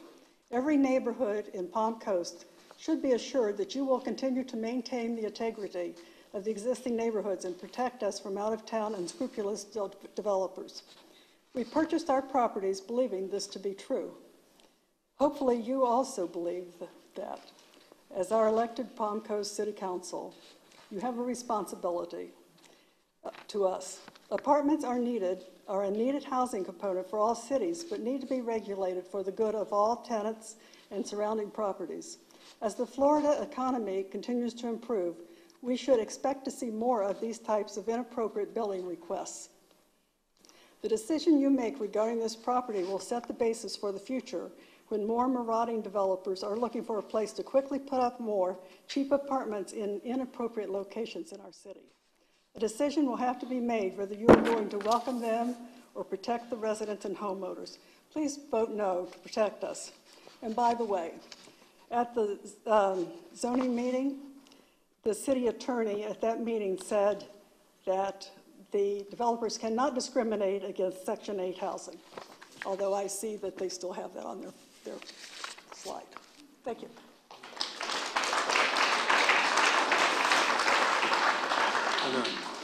Louis Cicerello. I live at 9 Coranda Place. I submitted a petition tonight with Virginia. I personally have walked down Caris, Kathleen, and the properties bordering it. And I'm going to tell you personally, I turned around, talked to the people there, and I probably talked to most people in this room. 331 people on the pieces of property that border that piece of property do not want this development here. There's 331 people you work for. And they're all going to talk to you tonight and tell you the reasons. You got a petition? I'm just going to tell you. You got 331 people there that most of them aren't here tonight. They do not want this development. Thank you.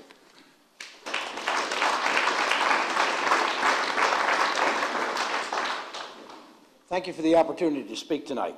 My name is Len Dignard, and I live at 41 Kathleen Trail. I will see this development from my front door each and every day. That 100-foot buffer that he's showing you will not hide it. No dressing up of the exterior of the buildings will change the fact that they're rental apartments right smack in the middle of existing single-family ownership homes. This is all backwards, folks. We, the property owners, are standing here tonight defending our way of life for something an out-of-town developer wants to do strictly for profit. That's wrong. First, we are opposed to this for 2 reasons. First, this impacts our property values, and there are studies out there to show that. It changes the dynamics of our community. It changes the aesthetics of our area. And it is not conducive to have multifamily rental units smack in the middle of family ownership type homes. Second, we don't need this, and I say why. If there's a true demand for multifamily housing in this geographical area, then they would be building it as I speak. We'd be breaking ground all over this part of the city. And as an example, SR 100 near Palm Point Apartments, 30 acres are zoned for 264 multifamily units with a picture on the sign there, much like the picture you saw tonight. Roberts Road behind the Publix on SR 100, 213 acres zoned multifamily. Lake Point Villas, US 1 in Kankakee, 16 acres, zoned multifamily under a PUD. Property appraiser website, Town Center, Lot 7, 343 acres, zoned multifamily. Also in the Town Center, large swaths of land zoned under an MPD, which could include multifamily. These are all approved things today. How many more do we need? Recent newspaper notices, unincorporated Flagler County, almost 27 acres, Colbert Lane and SR 100. And right now, Palm Coast is considering annexing that.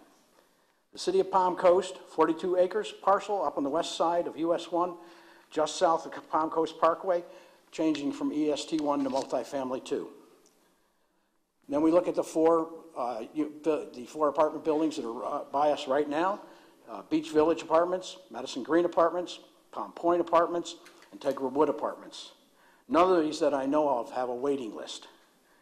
This zoning request is unique in the respect that each one that I just mentioned does not have single-family homes surrounding it, as this zoning request does. We don't want rental apartments here, period. We don't need them here, period. Let's ask what is in the best interest of the people who are here right now living in these homes, homeowners, taxpayers, and voters. Thank you for your time.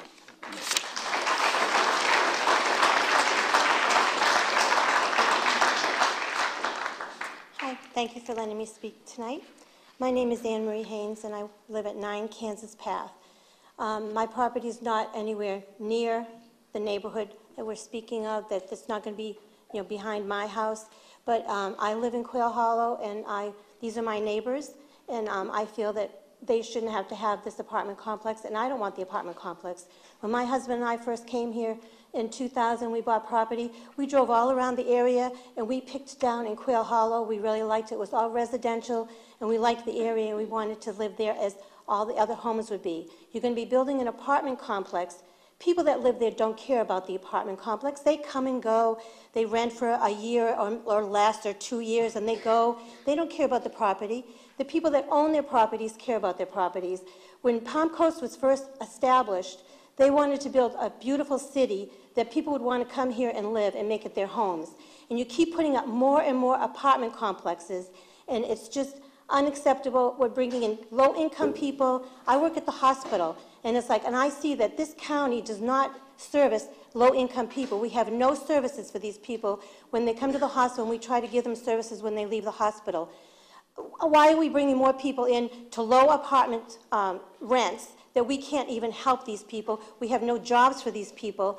Get people in here that are going to care about their homes, that they're going to pay to buy their homes, they're going to care about taking care of their property, and they're going to want to improve the community, not just come here for a year and then go off someplace else. Thank you.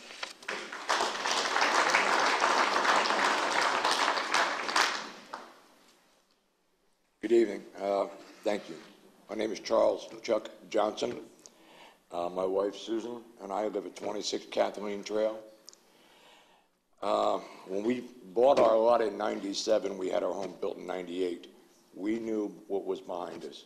It was wooded, it was beautiful, it was full of wildlife. We also knew it could be eventually built on, but it would have been built as 90 single-family homes, 1-acre lots. Not what the developer is trying to do now. We built our dream home there. Okay, we took that chance. Several years after that, we invested another $43,000 into that home and put a beautiful backyard in, swimming pool, jacuzzi, huge screen room. It's gorgeous. Now we're going to have a 3-story apartment complex looking into our backyard, but it does have a 6-foot cyclone fence. I'm sorry. 348 units. Okay? The day we moved into that house, I don't know how many of you, I know a couple of you were here in 98, but the day that we moved into our house was the first day of the 98 fires. Okay? We sat there for a week with helicopters going over this house with huge buckets of water dropping over here, dropping over there, okay? Eventually evacuated. When we finally got back to our beautiful home, yes, it was still there. Everything around it was still there because God wanted it to be there. So if God left it there for us, why are we going to let these developers take it away to put $1 in their pocket? Thank you. Please vote no.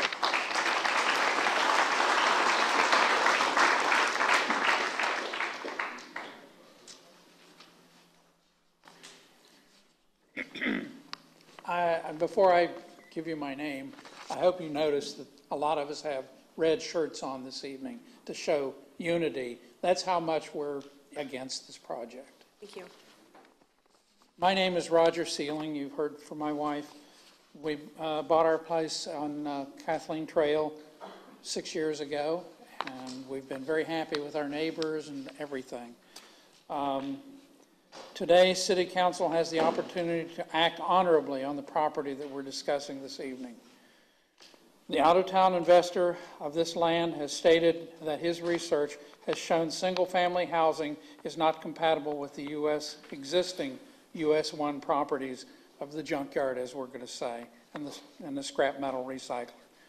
Yet, the property that you were supposed to have a slideshow at the same time, but I guess we didn't know that we had to have it here in advance. Anyway, there is another section, 10 miles south on US 1, and that development is just south of where US 1 crosses I-95. And they have the same problems that we have right here in this same area. We have the same railroad that goes down there. They have Destination Daytona motorcycle shop, a very large truck stop. They have, I'm sure if we have noise from US 1, the noise from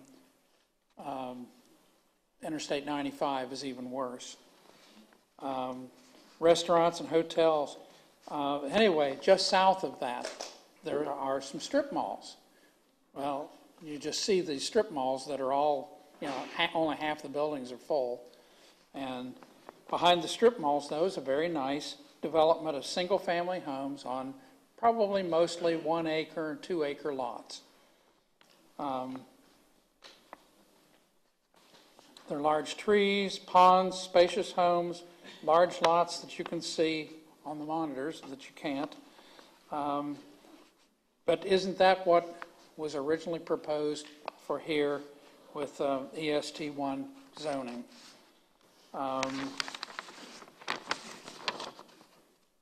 I request that you vote no on this developer's poorly thought out plans for one PC 145 that has the capability of destroying our single family middle class neighborhood adjacent to it.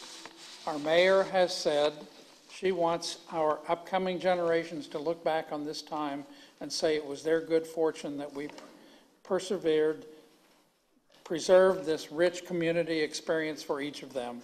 She went on to say, now it is my turn to step forward as your mayor and to help solidify our community's commitment to managing our vibrant growth while protecting all of its natural beauty we hold so close.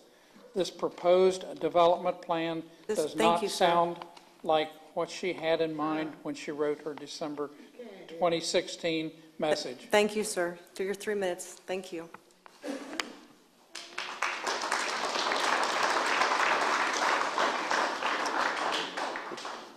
Good evening. My name is Tim O'Donnell. I live at 8 Coranda Place. First, I'd like to address what the developer has been calling and the advisory committee. A few residents did meet with the developer to give him feedback and discuss our objections to the project. And as he said, at no time did any of us support the project in any way. Most of our comments and suggestions were ignored. For example, when they added the patio homes to the project, those were going to be owned, not rented. We said, that's great, that's a good direction, you're going in the right direction. The next revision, they were removed. Traffic is a big concern for residents, as someone's mentioned. 2 neighboring streets, Caris and Carrot, are already high-speed cut-throughs from Belterre to US 1. Adding 800 residents to the east side of US 1 will increase that traffic, endangering the many children, seniors, and animals in the neighborhood. Assuming that most, if not all of you, are unfamiliar with the traffic flow in the area, I prepared a diagram which shows people will cut through and avoid the light at US 1. Another big concern people have mentioned is property values. I researched what happens to area property values when an apartment-style development is built next door, and I've given you a handout of showing a couple of the values. You will note that the sample development, Palm Point, is actually in Bunnell, not Palm Coast. You may be wondering why I didn't choose an apartment-style complex that was built in Palm Coast next to existing homes, and the reason is simple. There aren't any. According to my research, which I confirmed with the city's planning department, rental apartments have never been built next to existing neighborhood. Please do not start now. The developer said his project would be like Integra Woods in the neighborhood meetings. But given it would be located behind commercial property, it is more likely to end up like Palm Point, Madison Green, or Beach Village, all of which accept government subsidies. Their plans call for a minimum apartment size of 750 square feet, which would make it the second smallest apartment in Palm Coast and still smaller than even Madison Green. Some people have compared it to Pine Lakes Apartments, but those apartments were not built next to existing homes. There's a buffer of the streets. At a neighborhood meeting, Mr. Blessing promised to not make accepting government subsidies legally binding on the property. This council should not approve this project until he fulfills his commitment and makes that restriction legally binding on him and future owners. If they add restricted covenants to the property, as they mentioned, they could be removed by them, since they added them. When established companies like Seagate, KB Homes, and Integra build residential communities, we can look at their properties and see what they are. We can't do that with Palm Coast 145. Mr. Blessing has told several of us that operating apartments is not what they do. So his promises to build a certain quality level and maintain the property have fallen flat. Gretchen from the Chamber referred to this as a great company. I challenge her to provide one example of another project that they built, and so we can see it. None have been provided to the residents of the area. I believe people have a right to build what they want on their property as long as it does not harm neighbors. This project clearly will have negative impact on the neighborhood. I ask you to reject the project. Thank you.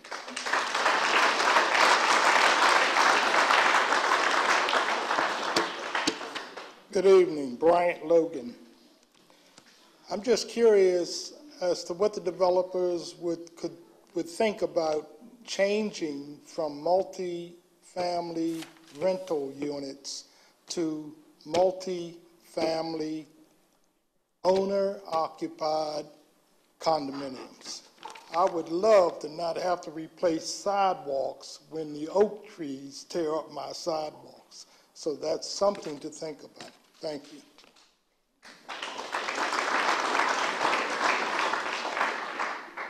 I think I'm last. Good evening, Madam Mayor, council members. My name is David Agata. I live at 32 Karas Trail. The project we are here to talk about in simple terms will cost everyone involved except the folks that are developing it. There are more than 200 or 300 plus homeowners in this neighborhood, and as a group, we are opposed to the development of apartments. We are not opposed to development of business. The fact is that we as homeowners and the city will pay for this project. We as homeowners will pay for it with the values of our home and our tax dollars. We know that rentals will only bring in 50% of the tax revenue that business or residentials will. This is not including the city services that will be allocated to keep up with the rentals. We also know that the city will not be able to prevent Section 8 housing, and we've seen the results of this already in our city. We purchased and invested in this community based on the 90 acres of residential ownership. My experience in a city developed and government comes from serving 20 years with a city in South Florida, which is still rated as one of the top 20 in the country to live in. As a law enforcement officer, I worked to instill the methods of community policing. With great success, we were able to reduce crime by 10%. Why is that relevant? When the city administrators recognized the success of how communications with stakeholders would affect them, our city adopted community-oriented government, and as a practice, our city thrived. In fact, we were the recipients of several Sterling Awards and a Baldrige Award. Pretty much only city administrators would understand that. However, our greatest challenge was working with Section 8 housing. The crime and lack of cooperation created large gaps in our ability to maintain quality of life standards. It took years, and the cost will never be recovered. You have an opportunity to avoid the same trap. You, the City Council, have the opportunity to listen to the more than 300 people that are involved in this. We could not all be here tonight, but you have the list of signatures. And really, we have invested in this community, and we're asking you to vote no against these apartments, not the business. If you vote yes, what you are communicating to those that live here is that our voices may not matter. In closing, I've been involved with this process from last year. I was part of that advisory board and met with them and have walked through the process. So have many of my neighbors. The problem is we really haven't been given a platform to communicate to our city representatives, except for getting 3 minutes of a blurb to speak to you. Very quickly, I understand sunshine laws, and we get that. However, we have not been involved in saying, hey guys, we don't want this, and here's why. So as many of us have been involved in some of your campaigns and walking the neighborhoods, we're asking you all to look at us as citizens of Palm Coast, and please keep us in mind. Please vote no against the apartments. Thank you.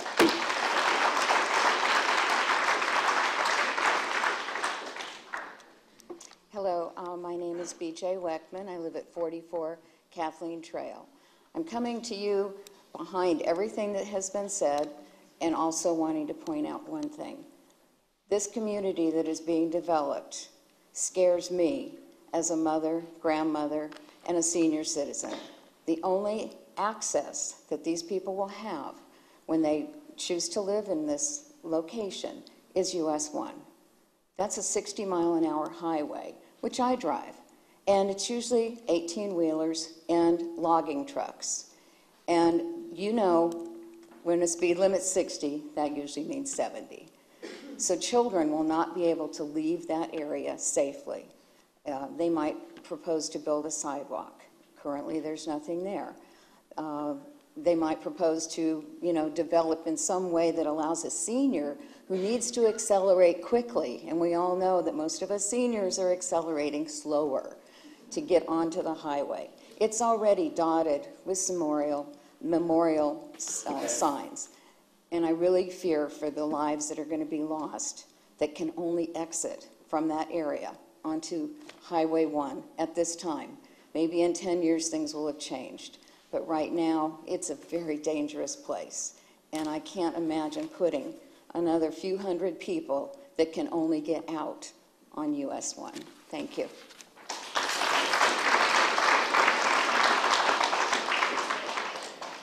Evening, everyone. Dennis McDonald. Listening to what's being said here tonight, and I want to tell you that this is not about the nice people in this room, the 330 some odd people they're talking about. This is about all of us in Palm Coast.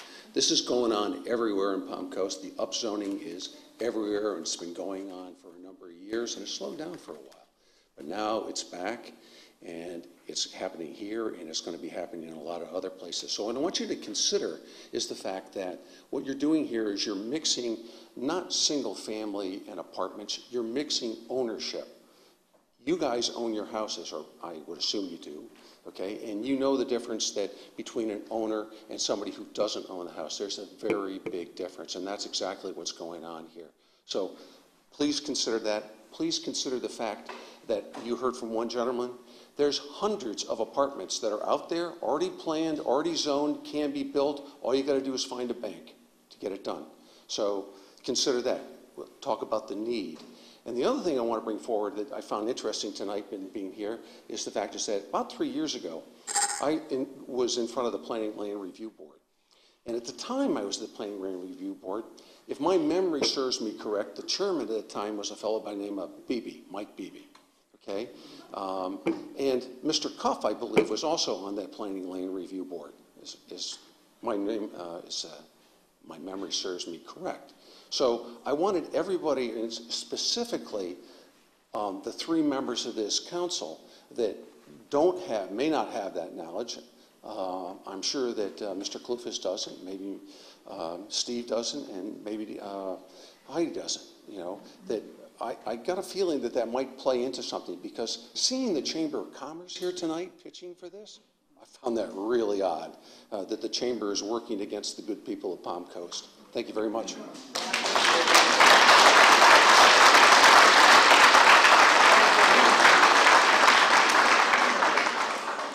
Vincent Liguri, Palm Coast. Why am I speaking on this subject? Well, I'm amazed at the Chamber of Commerce. I have been involved in so much since incorporation. Let's take a look at it. The first was the square footage for Palm Coast. Should it be 1,200, 1,400? Not a peep out of the Chamber of Commerce. Another issue, the police force. Not a peep out of the Chamber of Commerce. When the city councils, 2 of them, raised the question of installing an electric utility tax, 6%, not a peep out of the city council, out of the chamber. So I am somewhat confused at their stance. There's other issues.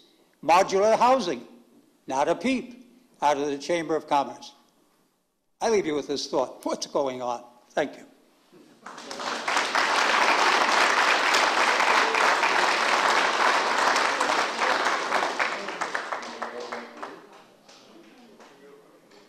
We'll close public comment. We'll address some of the questions. I'll ask some from staff, and then we can go into discussion as a council. Yes, this is a rezoning request tonight. Just information, I know that the property that now has cows on it is actually owned by a developer here. They've gone through the approval process several years ago in Palm Coast. The downturn of the economy actually shelved the project, but it's one that is privately owned, and so If it was up for sale, I'm assuming somebody would go in and try to buy it, but it's not. So we have the petition, so thank you for taking the time to do that. And as far as Section 8 housing, Mr. Reichman, if you could speak to that, or Mr. Well, I believe that has been addressed, and that there is a difference between Section 8 housing, I believe, and subsidized housing. It's my understanding from the presentation of the applicant that there will be provided covenants and restrictions against subsidized housing. Those covenants and restrictions can be prepared so that they are limited in the ways that they can be amended. As to the Section 8 housing, there's going to be federal law that's going to apply regardless of what we do with either our code or what we want to do with the agreement, the MPD agreement, which is being proposed this evening, or the covenants and restrictions. If there's additional questions, possibly I know the applicant and his attorney have been working on this as well. Under our process, there is an opportunity for the rebuttal by the applicant if the applicant or his agent so wish. Okay. Mr. Landon, morning or evening meeting, the next? We haven't got it scheduled yet because we don't know when the state's going to get back to us. We promised them at least one evening meeting, and that's happening tonight. Normally we get the next meeting after we receive it back from the state. Just if I could maybe go a little bit further, we actually get comments from some people not liking to come out at night, don't want to drive at night, and want a morning meeting. So that's why we always try to make sure. Please keep your comments. That's why we always try to make sure that one is in the morning and one is in the evening. That's pretty typical for us.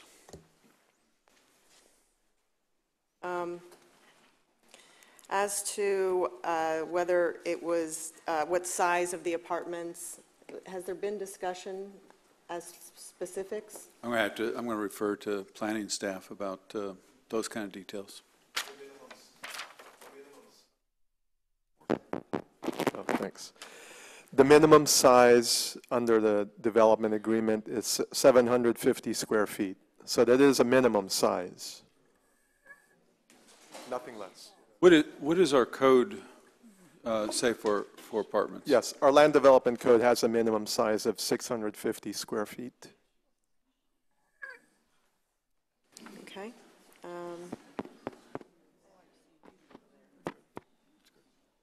And as far as the gentleman mentioned estate homes backed up with drainage in his backyard, so the estate homes would not be backed up.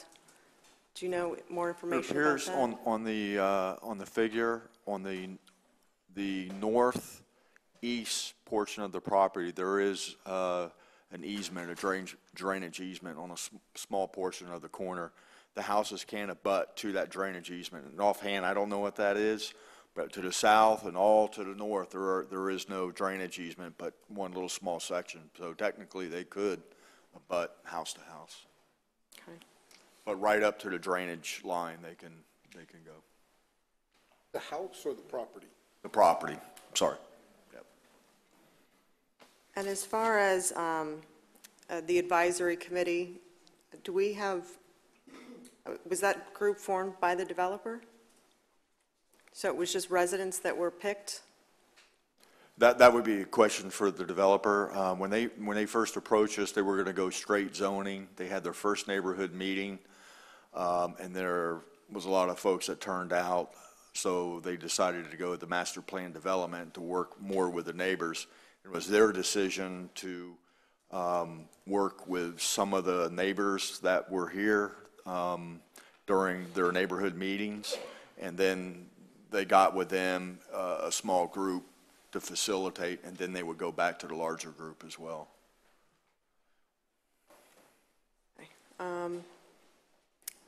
And US 1 and the safety issue about cars speeding, did they take a look at that?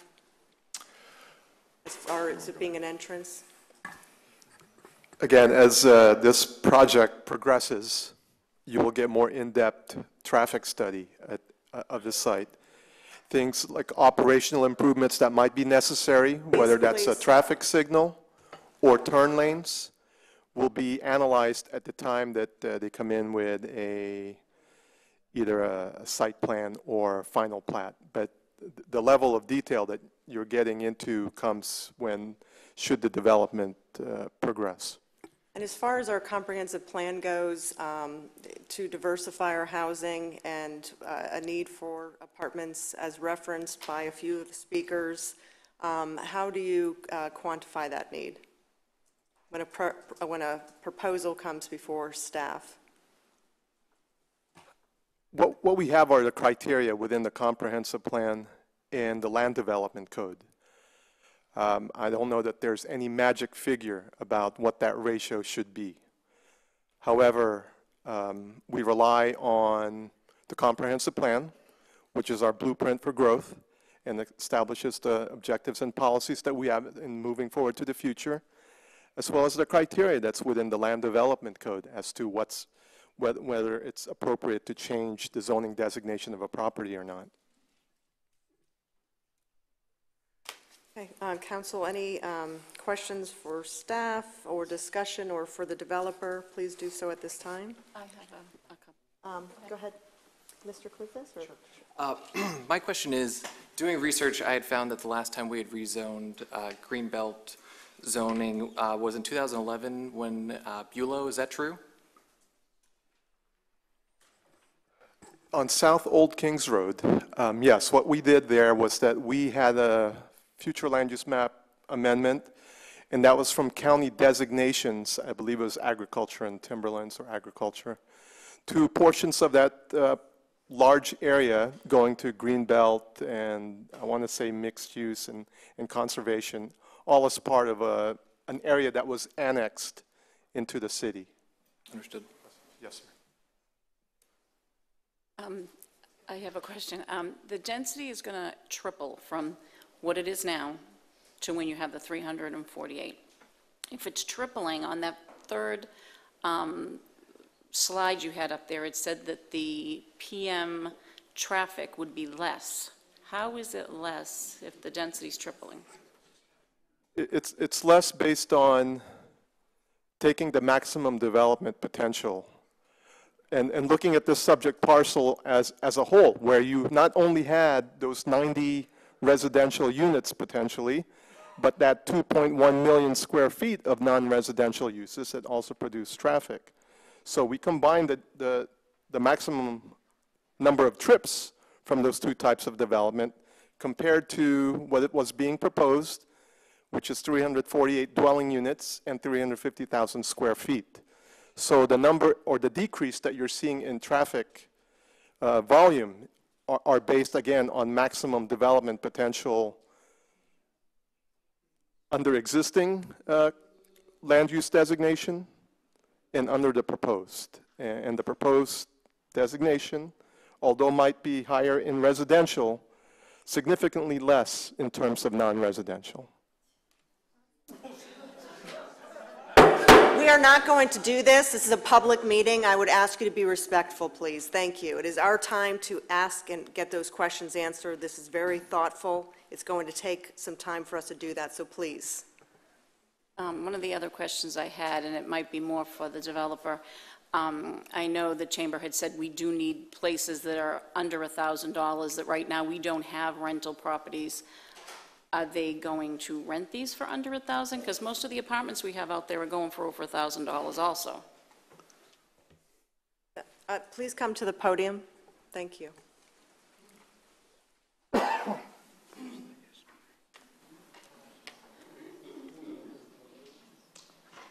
Yes, currently it's a little early to establish the pricing range of apartments, which is one aspect of a multifamily development.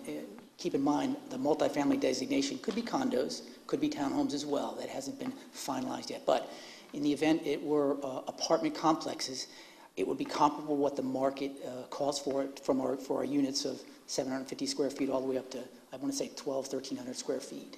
So you would take comparables from what's already here? Yes, ma'am.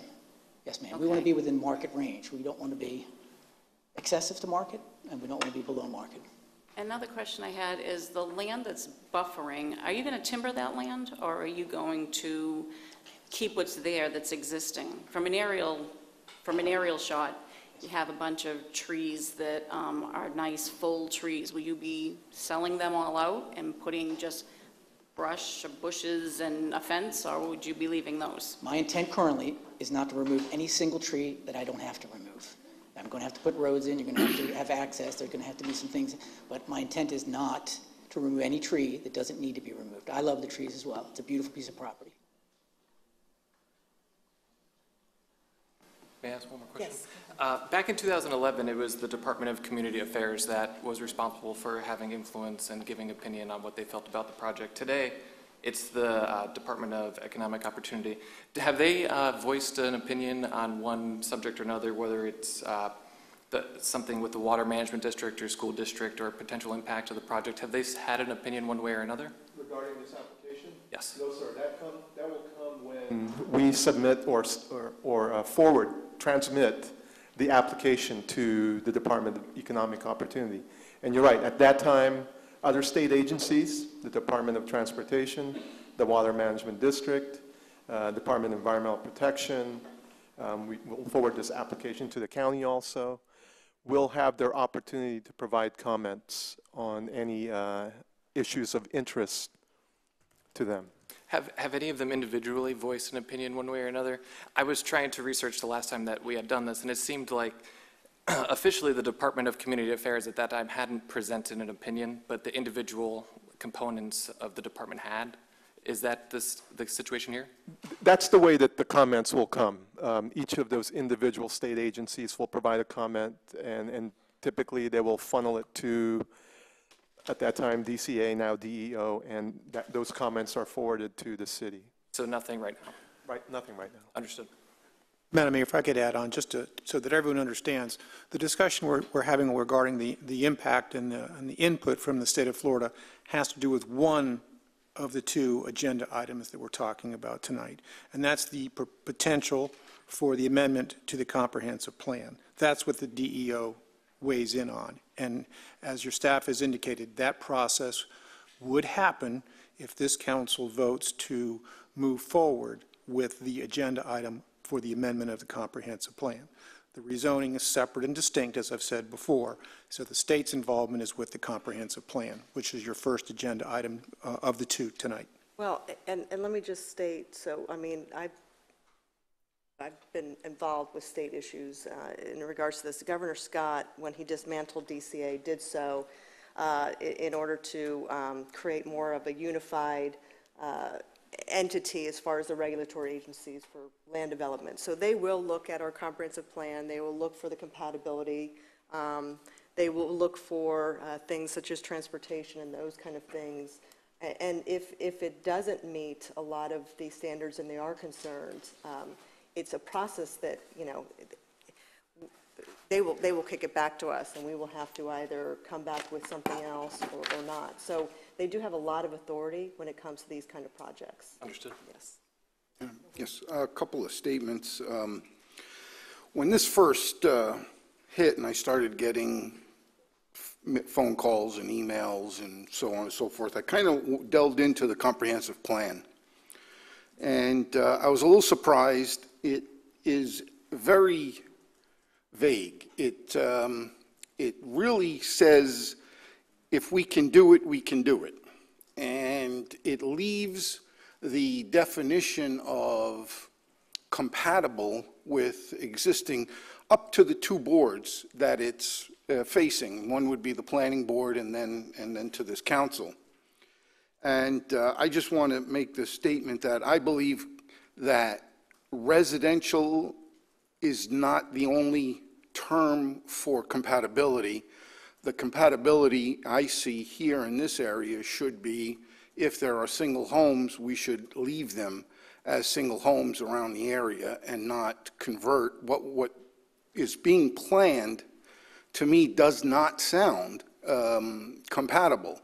But I'm not saying that our comprehensive plan, I'm not saying it's against our comprehensive plan. Our comprehensive plan allows this. But I just want to say to the board members here that I believe in this situation, compatible is more, is it consistent with what's there, and not just, is it residential, but is it the same kind of residential? So I think it should stay like that. But I spend a lot of time in this town the last 2 years fighting with residents over two things. Change, nobody wants to see anything change, and I tell them it has to change. We have to have change, it's coming. But I also do a lot of arguing when people buy property near a commercial lot or a commercial property, and they come and say, hey, we want you to stop, and it's just you bought there, and you knew what it was, and we don't have the right to just change it.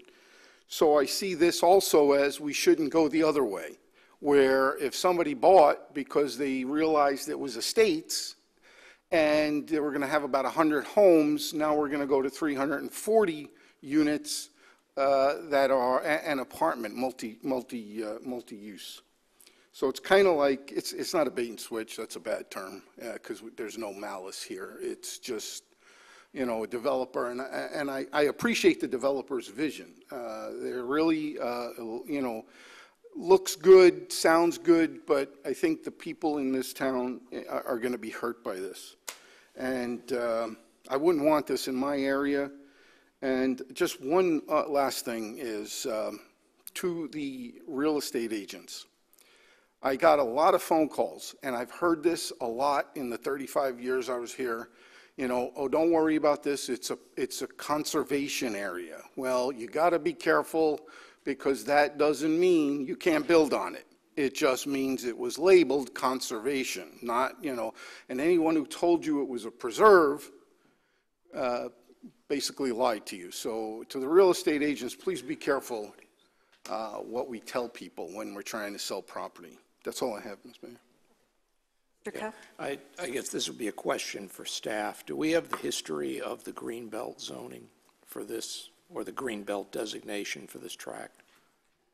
Yeah, I vaguely do, Mr. Cuff. When we were first doing a comprehensive plan in 2002, going through that process, one thing that we looked for the Greenbelt area was, number one was wetlands. And with this particular site, as you know, there was a conservation wetland in the middle of the site, so we designated as conservation. And as some of y'all know, I was the environmental planner back in 2002 when I started here. So, my recollection of this site is that we utilized the best data that we had at the time, and that was, we didn't know the exact quality of that wetland and the system of where that was. So coupled with the unknown of the environmental of being a little bit more pristine than it actually is, because it was found out through field studies and going through the wetland that is not a very high quality system around it. So coupled with in our comp plan of having a diversity of housing, and that diversity of housing could be estate lots that we didn't have a whole lot of, but also for multifamily. But I think the main designation was because we thought that it was more pristine of an environment within that area. Okay. But it was the city that came up with the Greenbelt designation? Yes, This sir. wasn't something we inherited from Flagler No, County's? we came up with that. Okay. And another question I had is there's several out parcels, small, I assume they're old platted lots. How does that fit in with either what the applicant is asking to do or what anybody else that wants to do estate housing on here can do? Yeah, there's an attorney approaching the podium, so if somebody, whoever has an answer for that. Good evening. Jay Livingston here on behalf of the applicant. We had this conversation today with me and Mr. Reichman and with staff. There are a few cutouts from the old DuPont plat, which is map book 1, page 9. I think it was a 1930s plat. I will let Mr. Tyner speak to the actual regulations that apply to that, but our plan right now is to consolidate those by acquiring them. If that's not possible, then both local and state law would require us to provide either access through a replat or a vacation of the plat and then access to them. And they'd have to be accommodated into the final site plan. Ideally, we would be able to get those from the owners. There are owners paying taxes on them that amount to about $25 a year, but they're just old relics of the old DuPont plat. Ask, are we talking about, when we see the map, those Yes, spots sir. all Yes, sir. spread out? Okay. You know, there's 5 of them, and then there's a corner piece that you saw at the top. That's actually owned by the trustees for the Internal Improvement Trust Fund. It's a DEP spot, and we can acquire that from the state or leave it as is. It's within the buffer. It's not going to be affected or impacted. So it's really up to if there's any purpose in acquiring that, which the way that the plan is laid out, there wouldn't be. But the ones in the middle, ideally, we would be able to acquire those. And another question I had was, I know the site is vacant, but there is an area that has obviously either been mowed or timbered or something, more or less in the center of the site, at least on the aerial photo that I saw. Does anybody know why that's there? It's other than a crop circle. It's an old lake. It has been wet in the past. Right now, if you visit it, there's a crescent area that is wet, fairly pristine. I mean, in terms of it's clear. I was out there, and it's very clear. The center part is actually the bottom of the lake. It's like a playa that you'd see out west, where you see that kind of white in the middle of a valley of mountains, and it's where water has been. But at the moment, there isn't just not enough water going in to keep it wet. And we do have our environmental guy and the engineer that can speak to it. But at this point, it can hold water in a situation where there's a significant rain event or other flood conditions. It would hold water there. But that's a natural feature of the site. That's not. I don't believe so. I think at one point it might have been a borrow pit. That was Yeah, used borrow pit maybe. Borrow pit. Yeah. And okay.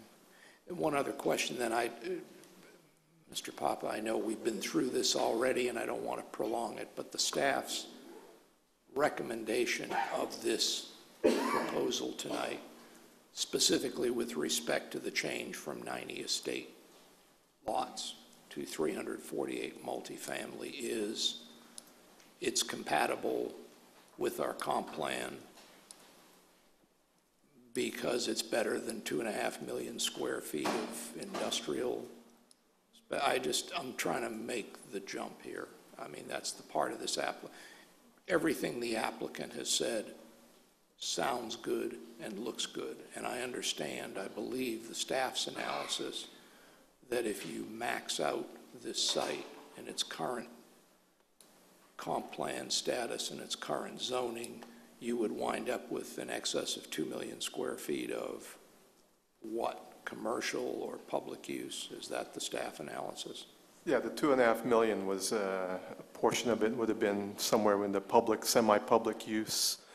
I think it was like 1.4 million, and then like another 700,000-800,000 that would have been of a commercial type development. Yes. So the staff analysis that 348 multifamily units is compatible is based on comparing 348 multifamily units and their potential impact with the potential impact of the 2.5 million square feet of either commercial or public, semi-public use. It's all part and parcel. It's all of the potential development, 348 residential dwelling units plus the 350,000 square feet versus the 90 residential units and 2-point-something million square feet. That was the comparison that was made. I think that's all I have. I do have one more, I'm sorry. Oh, no, go ahead.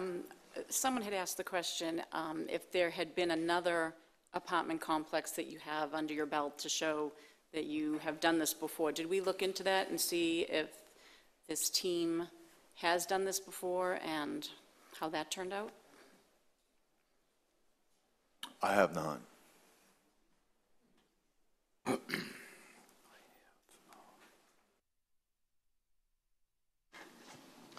This particular entity, it's called Palm Coast 145, was formed particularly to purchase this property, which is typical in the industry. The team that I've assembled has done many, many, many multifamily, hotel, and commercial projects to the tune of, I'm going to say, well over $1 billion of construction. Okay. I just wanted to make sure that we were doing our homework and checking your credentials on that.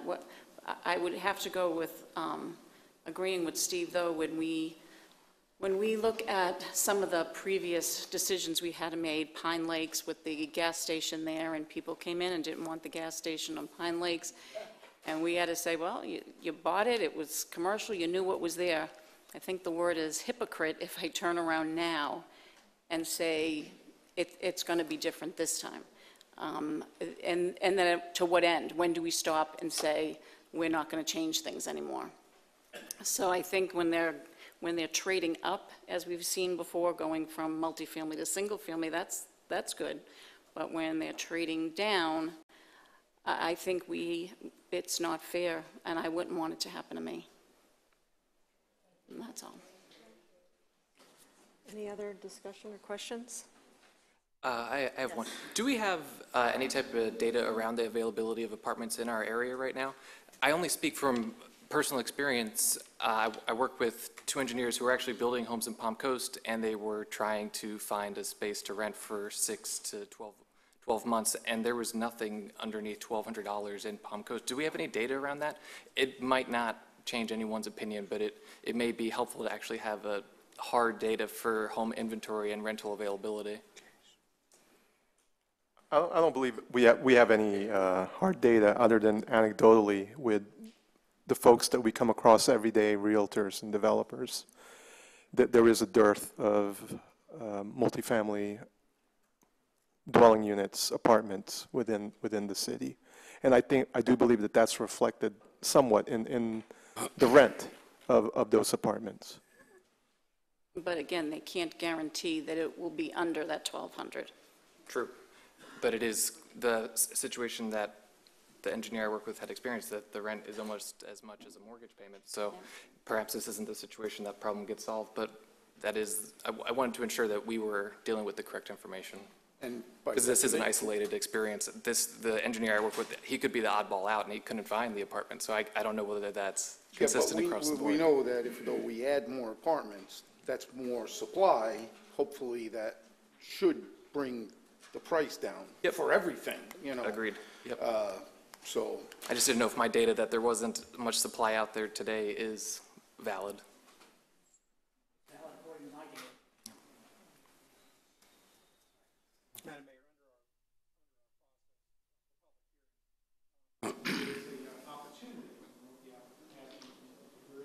Provided in our process and the opportunity for rebuttal by the applicant. He's already given some information. I don't know if the applicant wishes to. That's before we close the hearing. Thank you for the opportunity. Yes, appreciate it. I'm not very good at speaking, but I've been working on this project for about a year. I'm somewhat passionate with it, and I think I've tried to do everything I could do to meet with local residents, hear their concerns, consolidate them into solutions, and present what I think is also necessary in the Palm Coast, which is multifamily units. You may not see that, but it's necessary for a successful, healthy community to have choices in housing. My research, and I didn't put it as one of my slides, in the zip code that we're building in is 92% single-family homes. 92%. I did it where I live, it's 75%. So it's very highly skewed. And as you've correctly pointed out, it's very difficult for someone to get this temporary housing. And people associate apartments, which this is not necessarily apartments. Multifamily could be condos, could be fee simple, whatever, townhomes. But not everybody that lives in apartments, I don't know how they associate it with low income, drug addicts. That's not the case. There's a lot of people that live in apartments that that need that type of housing, that choose that type of housing, and there's a need for it, and that's one of the reasons why we're here to try to fill that need. And I'm sorry that it happens to be in an area that these people live in. I listen to them, and I will respect them, and I will do everything I can to make it as compatible as possible. But the city needs this. Thank you. I want to address the questions that were raised about the subsidized / Section 8 housing, because there was some confusion at the planning board, and I think that confusion is carried over to the council meeting tonight. We've proposed to limit the ability to subsidize housing in the covenants and restrictions. There was a question as to whether my client was being honest in terms of his intentions there, so I proposed language in the MPD agreement to basically bind him to do that, because he has no problem doing that, because that is his intention. The determination was made by the city attorney, which I believe is correct in terms of your ability to get grant funding and other things related to HUD, housing, and that kind of stuff, that you can't really be the enforcers of that. And that's fine. However, the concept of Section 8 housing, subsidized housing, doesn't just apply to multifamily. You can find houses, single-family houses in Palm Coast that have Section 8 vouchers. You see them, if you spend some time in Judge Melissa Moore Sten's courtroom, you'll see evictions related to them that are in single-family houses. That kind of program is just merely a way that the government subsidizes somebody's rent in any kind of residential property. So that can exist anywhere. It doesn't have to just be in multifamily. It doesn't have to just be in tower buildings. It can exist anywhere. We are proposing to limit that, which first and foremost takes this particular project probably outside of the realm of what would be ideal for the chamber in terms of what they were talking about, because it's going to limit the ability to have those subsidized rents, and will most likely result in higher rents and a different kind of tenant that's going to be, or owner if it's a condo that's going to be in there. But I wanted to be clear about that. The developer, the investment group, is serious about limiting it that way to satisfy the community. There's no impact in terms of their market analysis on their ability to rent these out if they do so, so they are willing to do it, to the extent of even allowing the city to tell them by law they have to. Unfortunately, the city isn't in the position to be able to do that. And there are cities in other states that have actually banned Section 8 housing, and there are some cases, and they've worked their way through the courts, but it is primarily a voluntary program.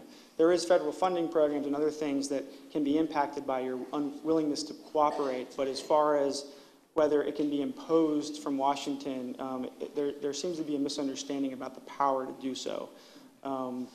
It's just the amount of money that's available to people that apply for it to get vouchers for rent that the landlord voluntarily accepts, and that's how the program is set up. And we aren't going to allow that by the private covenants in the project if it becomes a condo. And that's the other thing, and Mr. Blessing just mentioned this, but another thing that's important to understand is what's being considered tonight is the Flume Amendment and the rezoning. The rezoning is really where there's a cap in the Flume Amendment. There's some limiting policies that's going to cap what's allowed as part of this proposal, but the rezoning itself allows multifamily units. It doesn't say apartments, and they could be condos, they could be townhouses, they could be apartments, they could be condos that everybody rents out, which there's condos in Flagler County that are like that.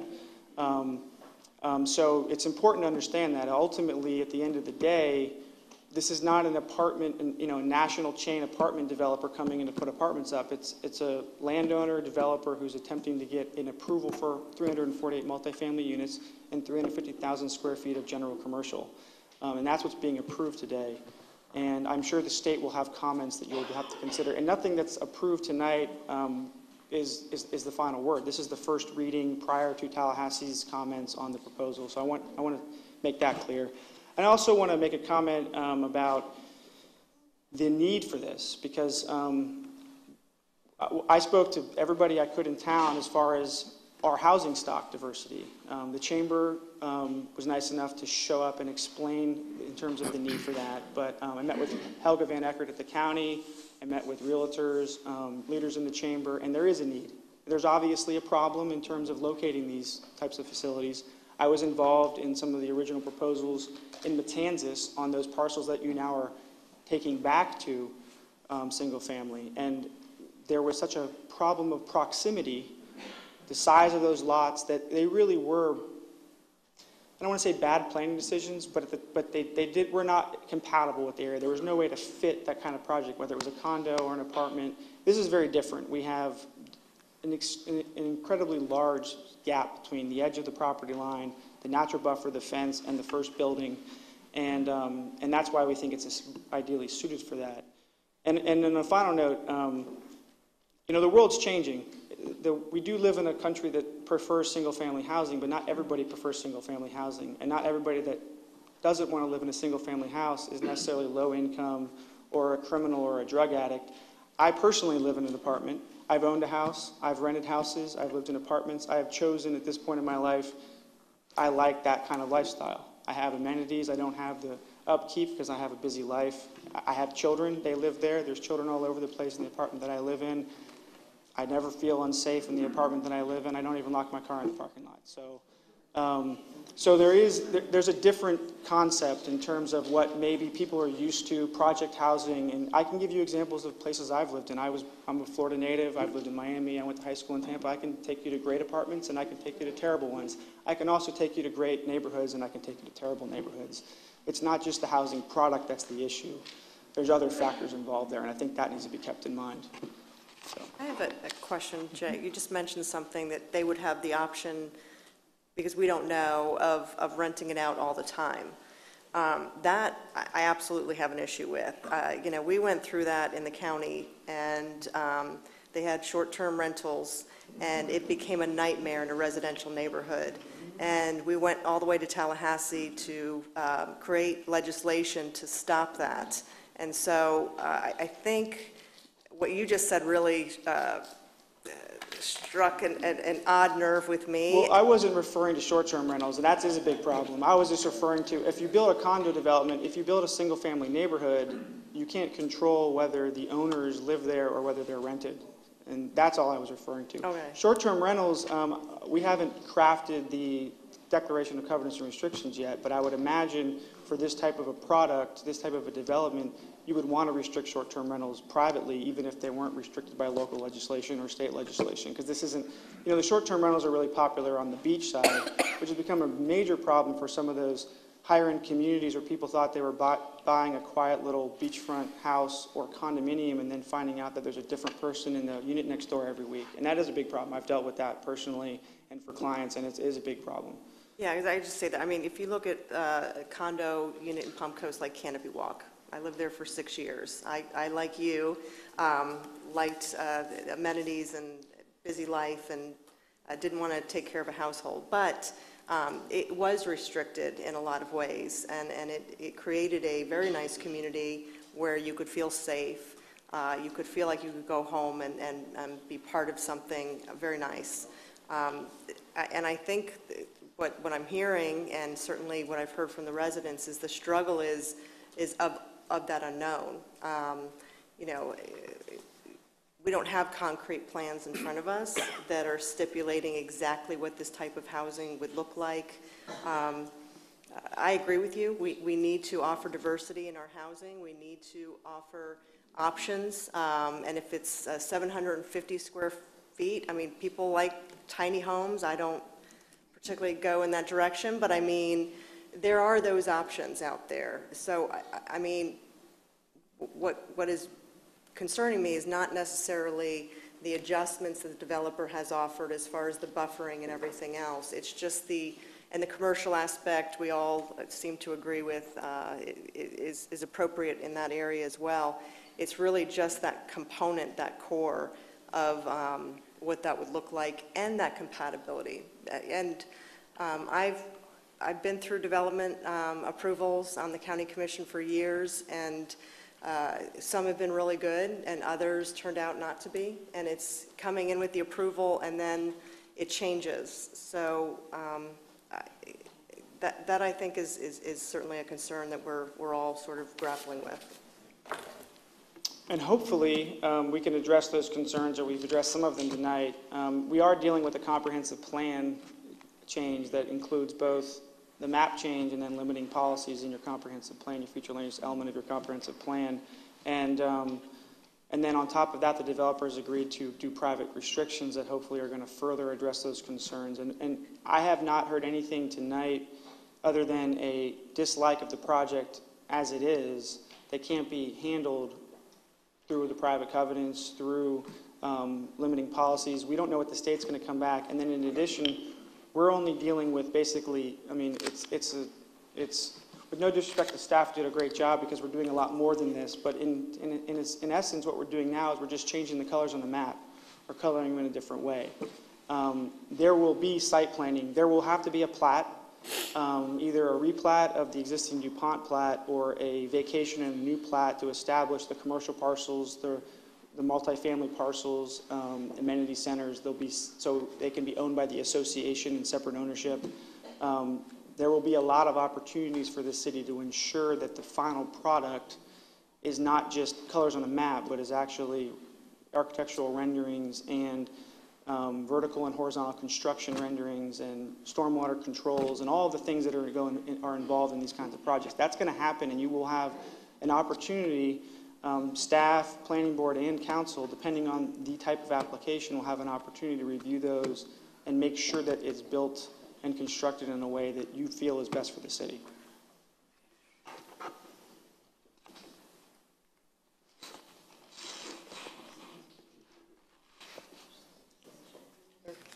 Council discussion or questions? Madam Mayor, if I could add one comment. I think it's important to emphasize for everyone here, and it's probably the third time I've said it, but there's two very different decisions that we're making this evening. Mm-hmm. The first has to do with your comprehensive plan, which is land use. That's the term for it. That is not zoning. The current, and from what I've heard, most of the issues tonight have to do with compatibility. Compatibility issues are relevant for both of these decisions. The tests for compatibility for these different decisions are different. There is a separate set of standards and criteria for testing compatibility for your amendment to your comprehensive plan, and there's a completely different set of standards in your land development code for the test of compatibility for the rezoning, which is the next agenda item. And I think since what I've heard tonight is most of the discussion has to do with the concerns about compatibility of the multifamily, the residential. And indeed, if you look at the existing land use, that is Greenbelt. That's the comprehensive plan. That is being proposed to change to residential. That is arguably, to use the expression, a color on a map. It's more than that. But it's this high up in the air. It's not down here. It doesn't say apartments. It doesn't even say multifamily. It just creates an opportunity for different types of zoning or residential uses. It's not until we get to the second item tonight, which is the rezoning, that you start moving towards that level of specificity. Because the existing zoning is a State 1, which is what is often referred to in the planning world as a straight zone.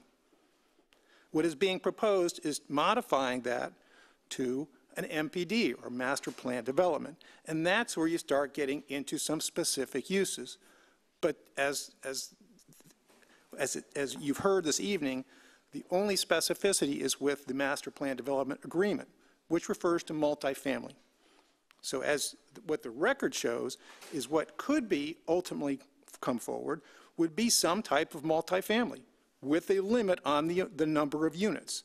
So I think it's important, and I'm emphasizing this again, third time, that it's important when you make your decisions tonight on the two different matters that you take into consideration that one is a comprehensive plan amendment, and the standards for compatibility are found in your comprehensive plan, and they're found in your agenda packet at the bottom of page 52, versus the compatibility, which is in your set forth in your agenda packet for rezoning, which is the bottom page 55. Different standards.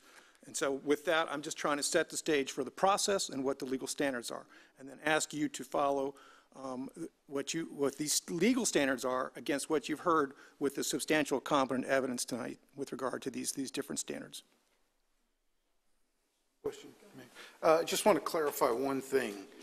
So if it were to pass tonight, when it comes back for another reading, there isn't going to be any more detail. It's just going to have passed the state regulation. Well, again, good question. Yeah. Because it allows me to point out again, it is not it, it's they. Huh? It is not it. there's two things that we're considering tonight. You can pass one, not pass the other. Right. You could pass both of them. Right, The first step you have to do is make a decision on the comprehensive plan amendment. right, That's what goes to the state of Florida. okay, If those two things happen, that will come back. right, okay. The second step is whether or not you want to pass the rezoning. If you don't pass the comprehensive plan, we're done.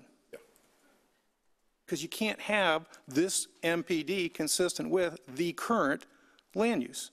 Right. So when you say that, I don't mean to I be meant- argumentative, and but I- it is they. I was That's the- looking at it as they, yeah, I Okay. said, yeah.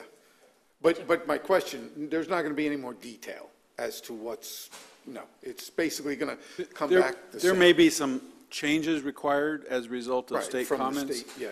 But no significant details. It will, because they're going to look at the big picture. Because What we're looking at tonight is what we're looking at. They will not be looking at the application or your ordinance for the rezoning. Right. Just the flume change. Right. Okay. Thank you. A question for staff.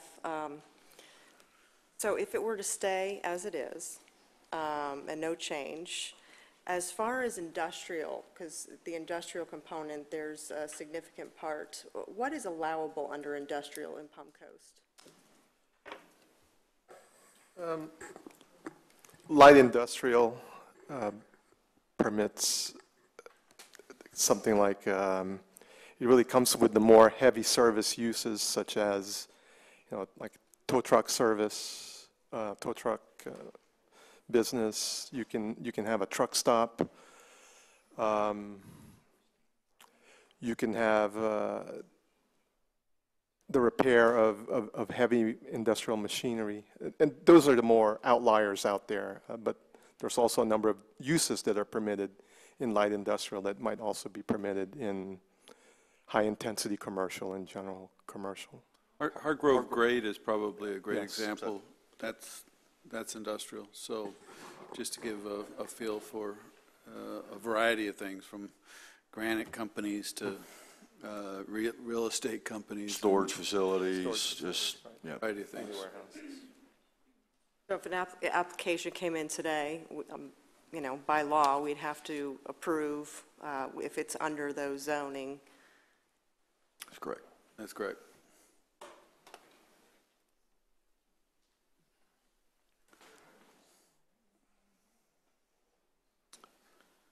Mayor, it is important you take these one at a time on the vote, even though the presentation had to be done separately.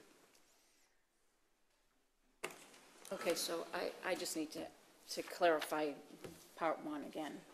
Part one is not going to be saying it's okay to put multifamily. It's only given them, kind of like they can move around the colors on the map, but they're not actually sticking to that development that we just talked about. Let's look at your agenda. Your agenda first item that you have to consider tonight, which you'll have to take action on, is agenda item number 6. That is the ordinance which is contemplating the application for an amendment to your comprehensive plan. This is a legislative decision.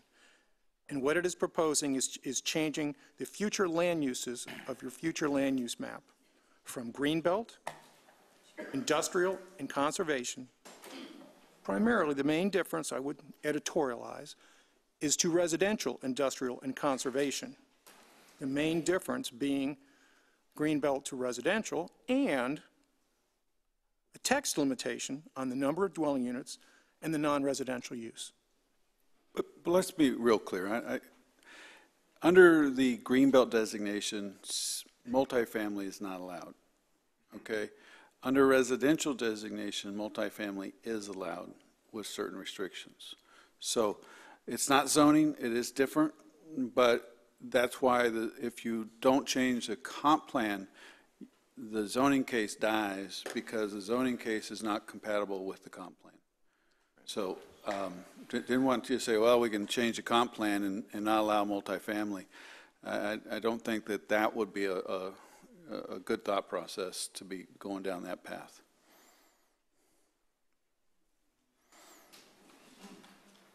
Okay. I will entertain a motion on agenda item number 6. which is, should I read? Should I read it or no? You don't have to. Okay.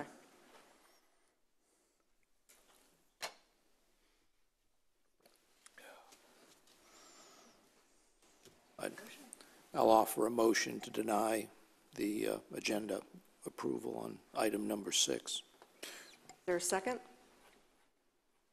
You're saying to turn it down? Yeah. I'll second that. Motion and seconded. Any discussion by council? Mayor, I want to make this very clear, because this is, anytime you have a negative motion, it becomes confusing. A yes vote will deny the application. A no vote would not approve it, but you didn't have to have a motion to approve it. Okay, so a yes vote is not yes for the project, it's yes for the motion to deny the project. Can I comment real quick?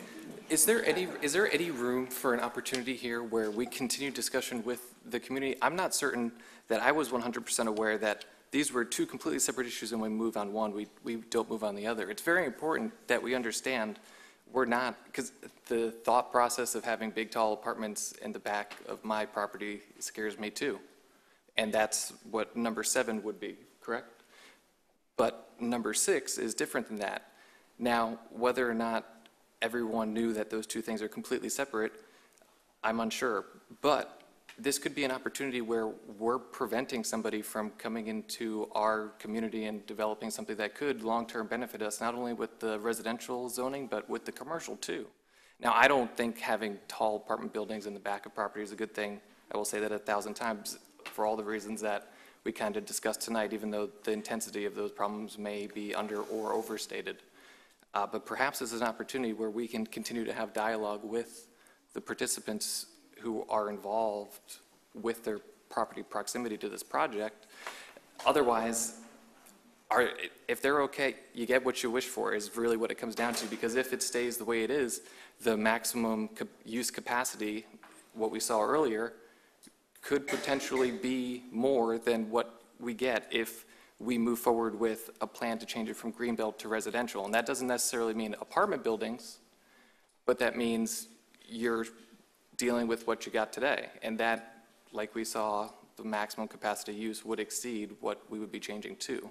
So whether or not that's fully conveyed through what we've presented before today, I'm unsure, but maybe we need to continue dialogue. Is it too early to make a decision on this based on the feedback that we've gotten from the community? Well, if we change, or not if we, if someone looks at the zoning differently, we can always come back to this flume change, to this comprehensive plan change, and make that change, and then look on to the, I don't know at this moment if I feel comfortable opening that door, because multifamily is allowed once we go residential.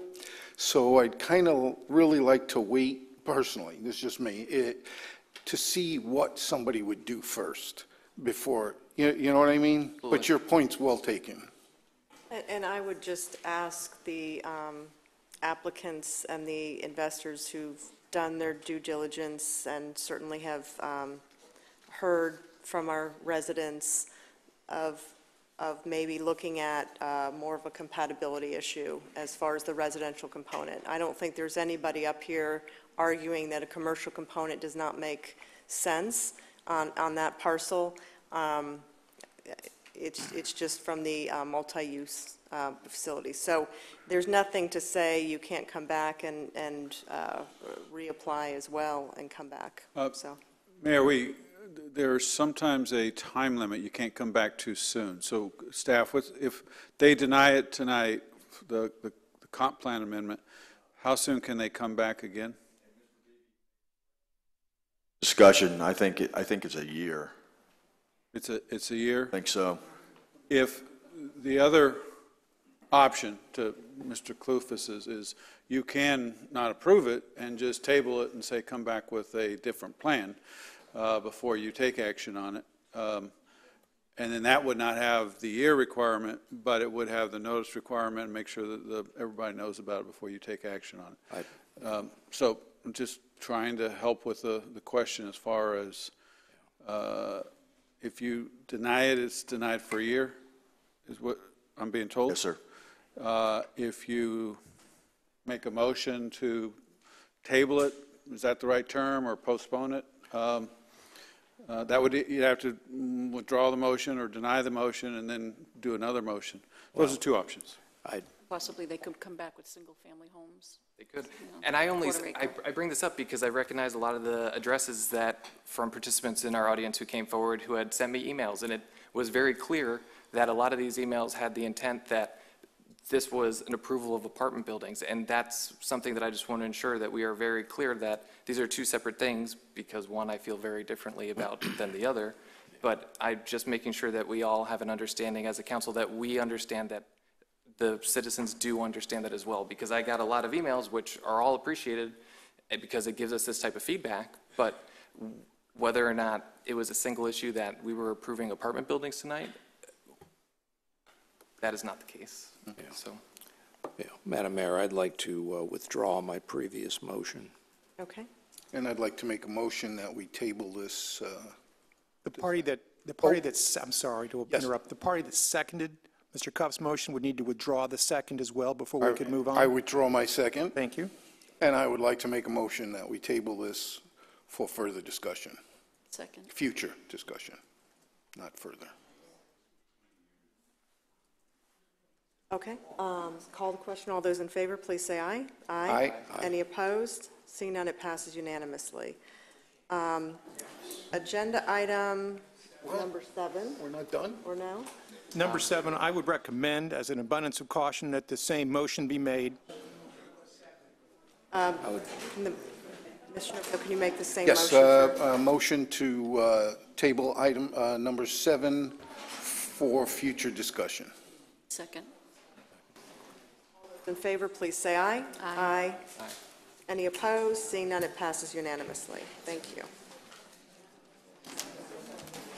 Okay. did I do that? Wait a few moments and Of course, it's a cabinet. Did a good job.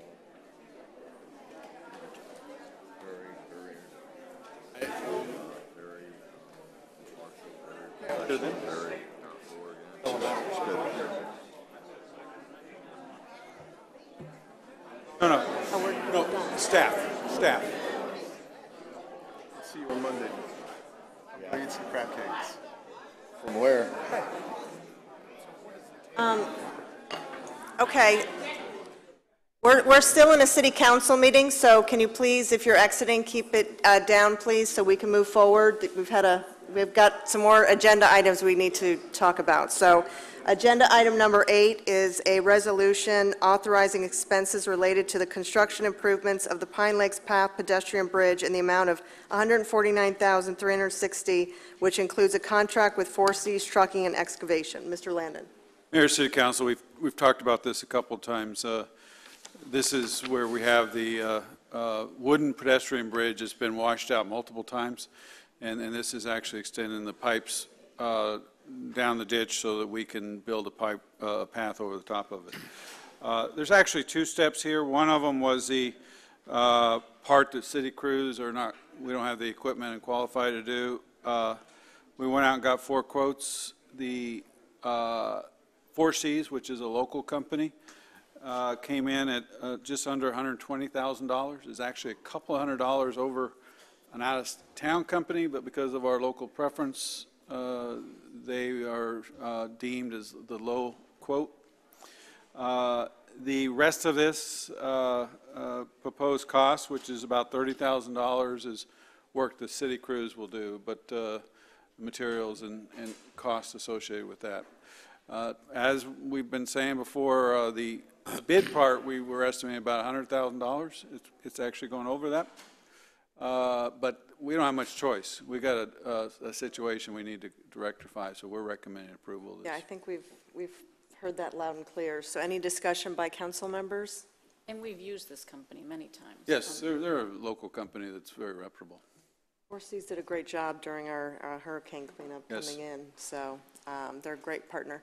Any member from the public wish to comment on agenda item number 8, please do so at this time. Seeing none, I'll close public comment. I'll take it back to this council to entertain a motion to approve. Motion approval, item 8. Motion to approve. Is there a second? Second. All those in favor, please say aye. Aye. Aye. Any opposed? Seeing none, it passes unanimously. Other business. Wow. The moment you've been waiting for. Agenda item number 9 is present certificates to graduating students of the City of Palm Coast Citizens Academy class. I'm going to help give out these certificates. I just want to say, as one of the first members of the graduating class of the Citizens Academy ever in the City of Palm Coast, congrats. I think you'll find a lot of value, and hopefully you've learned a lot from your experience. So we love when citizens participate and give feedback to us. So thank you for your participation. I'm sorry you guys got kept so long. What you got to experience. You earned our it. Council meeting. That'll teach you. A good one. Give them keys to the city. Yeah. To the night. First day in, yeah. So, Mayor and City Council, I think that the Citizens Academy participants this time have definitely had a full opportunity to witness government in action. Over the past 5 weeks, they have visited a variety of our facilities: Water Treatment Plant 3, Fire Station 25. They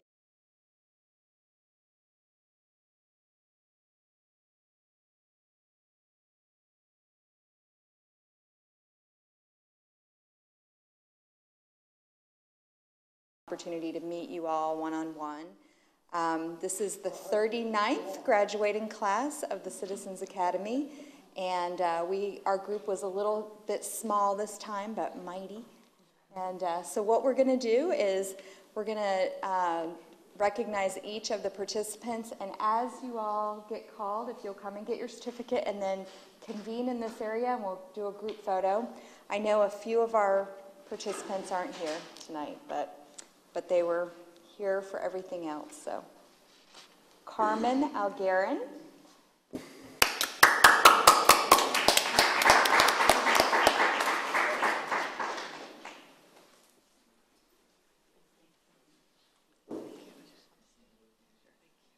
Joan Bartz.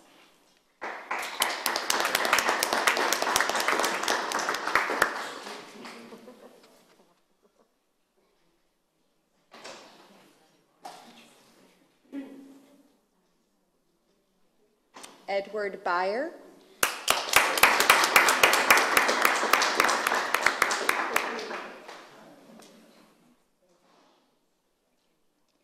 Rita Bielka. I think Rita's absent tonight. Give her hers later. And I believe that John and Margie Check also couldn't be here. They're not here, that's right. They had to miss last night, I think, doing something fun. Lucy Davis. Yeah.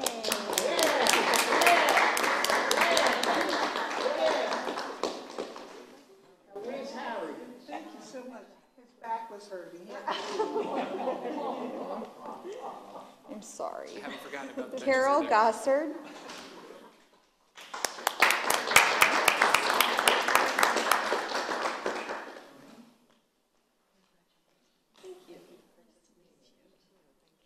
And Ronald Gossard. As is always, we usually do have some couples, but this time we also had some sister and brother-in-laws, and we had a mother-daughter team. So it was pretty fun. Carrie Manderfield. I think Carrie and her mom are absent tonight. Gary Nickerson. I know Gary's here.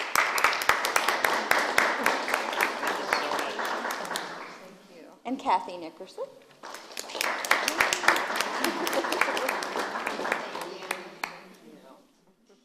Edward O'Brien.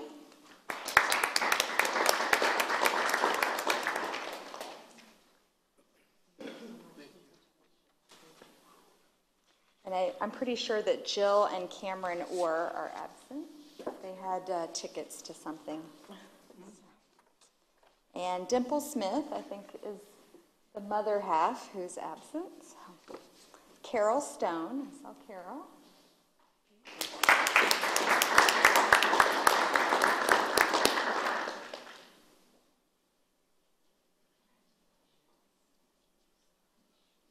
Anthony Trosha.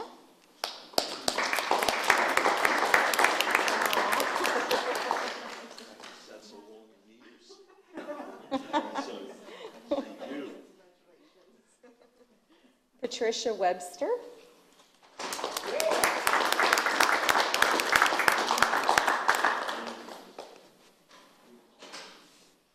Rebecca Wolf.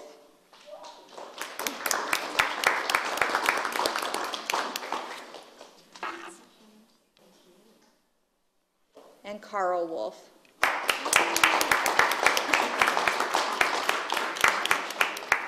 So truth be told, I forgot to put the graduation on the agenda. We realized last night and got it on there. So, so you all have been a wonderful class, and you've had great questions and a lot of interest in the city, and you are now hereby proclaimed ambassadors of the City of Palm Coast, and hopefully you'll share this with your friends and have them come too. So. All right, so we need to form ourselves into a little group here with the logo and the flags and flags.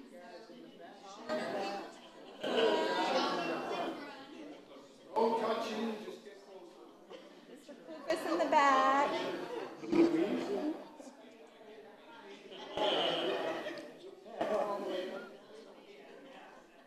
All right, we're close. We're close. I think we can do it. We're there. Okay. Keep smiling. I'm going to take a few.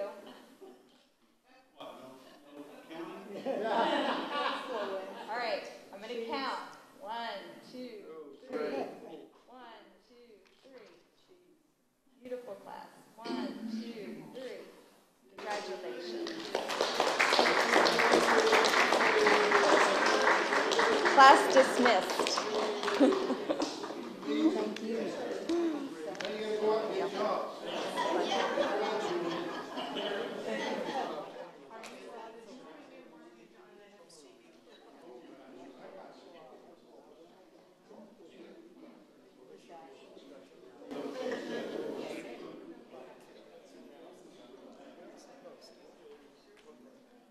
Guys, we got to jump back to our meeting, sorry. Oh, you did. Yeah, that is a good one. That's a fun one. You didn't cry at the movie, though. The song. The only one.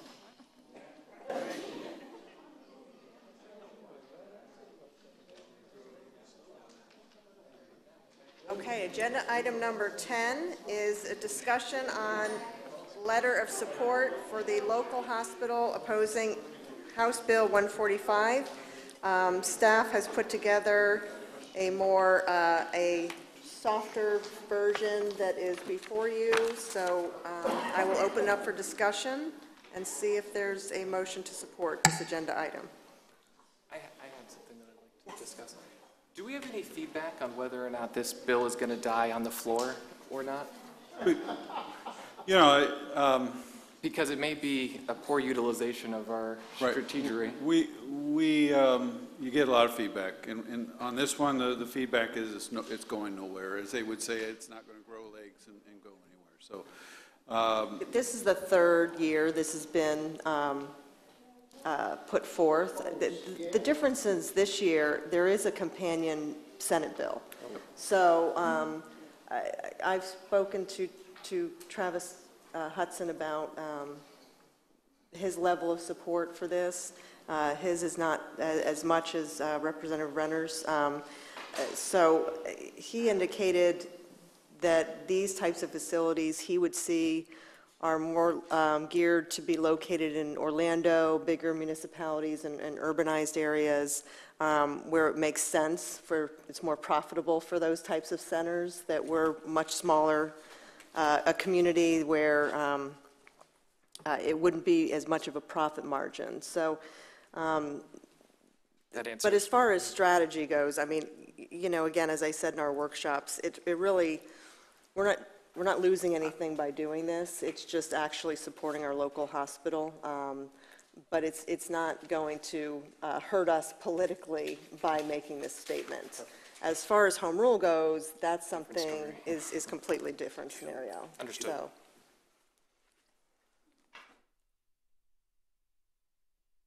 So if there's any discussion, I would make a motion, or I'm sorry, is there more discussion, Bob? No, not at this time. Since there is a companion bill, and that was really my main concern, I would make a motion in support of the letter for the local hospital opposing HB 145. is there a second? Second. Just clarification before the vote. There's two proposed letters. The first one actually opposes that bill. The second one is just in general. So this would be, the motion would be sending the one that opposes Option that A. specific Yeah. bill. Yes. Correct, yeah. Okay. That's the way I understood it. Any member from the public wish to make comment on this agenda item, please do so at this time. Seeing none, I'll close public comment. I'll take it back to this council. All those in favor, please say aye. Aye. Any opposed? No. Okay, that's 4 to 1. Did you need a roll call, or was that okay? Okay, great, thank you. Okay, we'll now, thank you. We'll now move to agenda item number 11, discussion and direction on the proposed city radio show, Discover Palm Coast. Mr. Landon. Mayor, City Council, this is obviously the item you discussed at your workshop last week. The proposal was for a weekly city radio show that would be hosted by Mayor Holland. The cost of that is $250 a week, or for 40 weeks is what the proposal is for $10,000.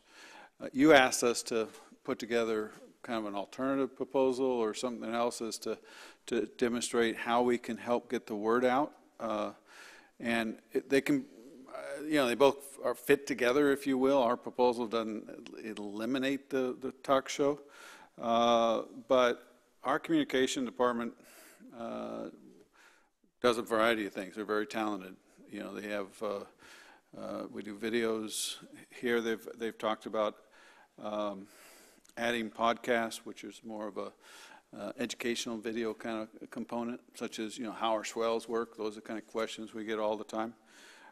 So we think we've provided you with an alternative, and it's really up to you as to whether or not you want to proceed with the radio talk show or not tonight. So that's it. I mean, the proposal we got here, is really just an outline of a letter from both. We're not. That's what staff does. That's what staff does. We're just showing you what the kind of things that we work on. That was that part of that discussion is we work on trying to get the word out about the great things going on in Palm Coast all the time. And so I just have one, if I may, Madam Mayor, one question.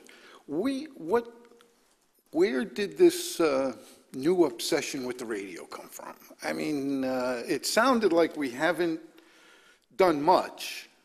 Sparingly, I think was the term. Yes. We did advertising. So why? I mean, if it's proven successful, then yeah, I'm all good with it. We want to get the word out. But I want to be clear on this. We have a lot of media in town. No, that was a bad. We have media in town, okay?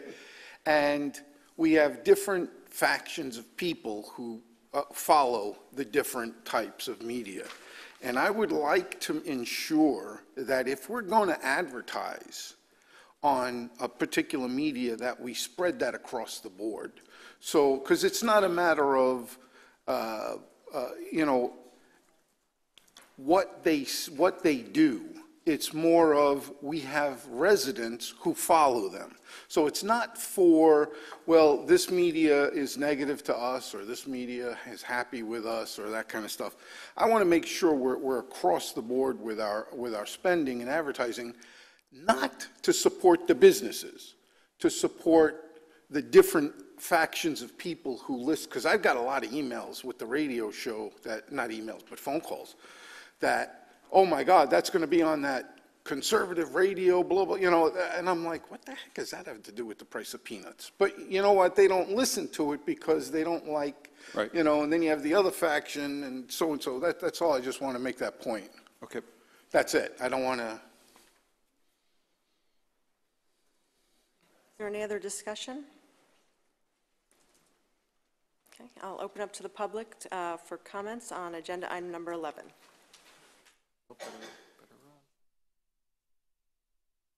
Louis McCarthy, Palm Coast. You know, I know a lot of shut-ins, and a lot of them have forego papers and stuff like that, and they listen to the crap radio and everything, and they listen because they can't get out at a certain time because sun is going down. And they would like to hear their mayor talk about what's going on in Palm Coast. Now, I know I got heckled I wasn't at a jazz breakfast when the mayor was there. How come you wasn't there? And everything. And you hear this, personally, people would like to hear what's going on with this and what's going on with that. And I've heard several of her statements on what's going on in Palm Coast, and they've all been the same. I know, you know, I'm an old cop, and I keep these things in my head and everything, but I just want to say, it's just another medium so she could promote. And it's not, and I'm sure if she needs assistance in promoting the city, she'll call in this person and that person to assist in promotion of the city. The main thing is promote the city, promote the city. That's the most important thing. Because sometimes I can't even get around. I'm getting old, and civility, remember that. I'm not going to go no farther, but civility. Your comments. Yes, Vincent Liguori. As a result of the media mentioning my name, I have half the population of Palm Coast rooting for me and the other half hating me. Reference the meeting, the workshop meeting. I'd just like to say, my intent was not to impugn anybody when I came up last week at the workshop. It was to ask honest questions about it. I seriously doubt, and I'm not in favor of a radio program. Yeah, I know where you get the money, Mr. City Manager, you said it, from the recycling fund. And I have no qualm with that. What I do have a qualm with, for years since incorporation, we need a city hall. You got a city hall. Why do you have to spend $10,000 of our money, recycling money, to promote Ms. Holland? No. Because each one of you could do it and should do it. And my recommendation is use the facilities that you have. And you're going to like this idea because no one can impugn you because it will be the citizens' fault if you don't follow the policy. Why not have on a quarterly basis a town hall meeting with this entire cast crew present where they can come in and you can tell them face to face what's going on and what's happening in our city. If they don't come, they have nobody to blame but themselves, and you're exonerated. That's my comment. Thank you.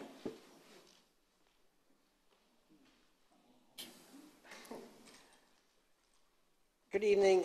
Edward Byer, Mayor and City Council. I'd be remiss if I didn't say a few words tonight after all this excitement and a graduation. I'm all pumped up. But I'd like to say a few words and get my point across if I can. My wife and I moved here in January 2007. But I'm no stranger to Palm Coast because my mother came here in 1973. And over the years, I would visit her. I was military. I remember Old Kings Road is a gravel road. I remember no bridge across the ICW. I remember Publix being opened in 1979 because my mother cut the ribbon and she sent me the picture from the newspaper. But one thing I would always see when I visited here is the growth that was taking place, the leadership, and you know, we should be blessed. We should be blessed at the leaders that we have had and brought this community forward. And one thing that we always look to is nonpartisanship. We shouldn't let politics interfere with what we're doing here because we are nonpartisan. So I think it's a good idea to have the mayor, just like other cities do, on the airways. I don't think it's a political issue. I don't think it's anything like that. It's just to get the information across. Town halls are great, but you're not going to get that person that you're talking about. Where do you go? That listens to the radio. So I think it's a good idea, and I would support that.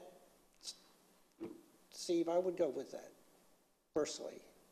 But, and there's other things. But, so that's my 2 cents for the night, and I would go for that radio station. There you go. Yeah. Thank you. Thank you. Next member of the public wishes to make comment. I wish Jack was here right now. He'd have a field day. Ron DaCosta, Palm Coast. I'm not too familiar with what went on. I didn't go to the workshop, and somebody told me that I was fortunate not to. But in my estimation, well, first of all, radio is, like TV, is great for getting the word out. There's no two ways about it. And TV would be a lot more expensive, I'm sure. Radio, second choice, fine. I can understand the feeling of some of the council where they would not, their faces and names wouldn't be out there for people to see as much. But Melissa Holland is the mayor, and she is the face of Palm Coast. City Council, fine, great, you are too. But like in any other city, the mayor is more or less the spokesman for the city. And she makes more money than you guys too. But I think that it's a good idea. I love it. I think that, and I've known Melissa for a long time, and she's a very good speaker, and she gets her point across very well. And that's not to say that any one of you couldn't do the same thing.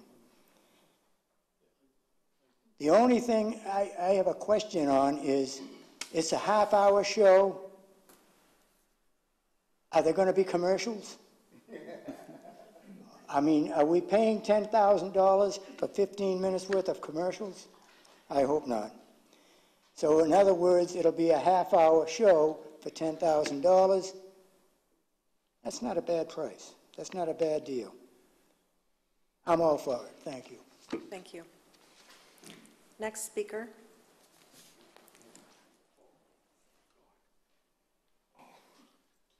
There we go. There we go.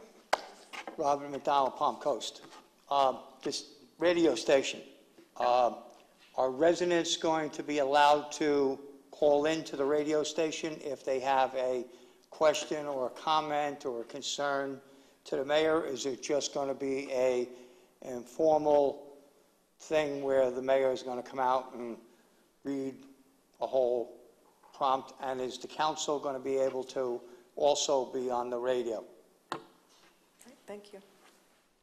Next speaker.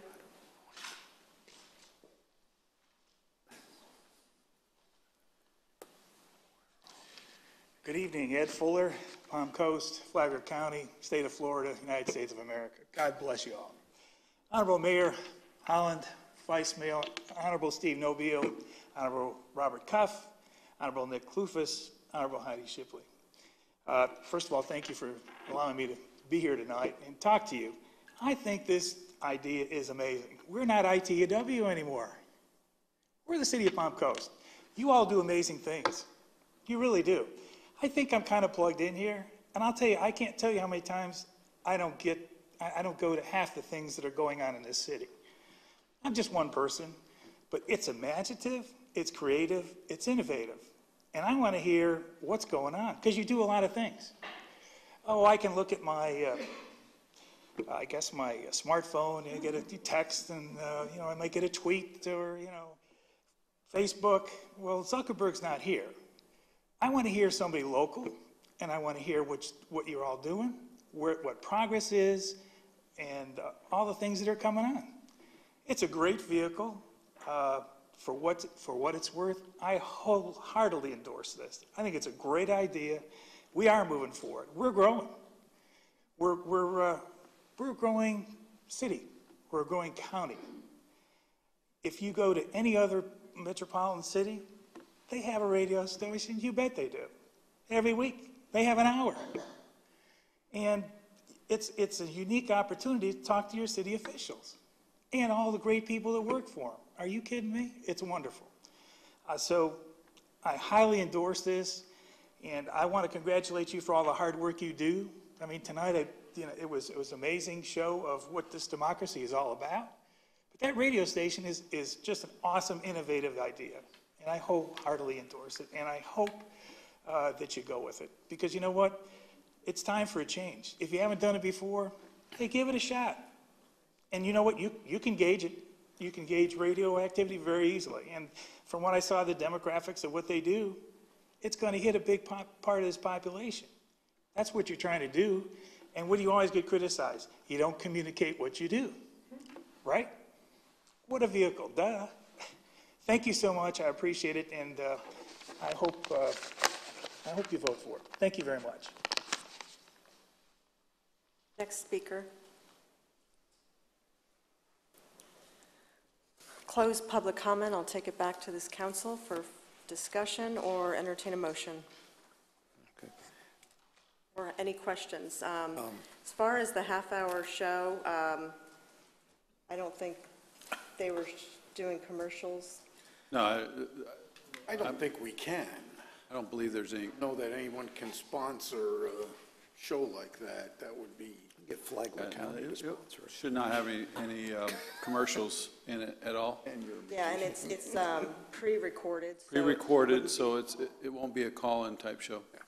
it's not live. So My thing would be if we did it, it might bring some business that hears you talking, that likes what they hear, likes what they hear is going on here for people that are working for them and decide to take a look at us. I was originally against it.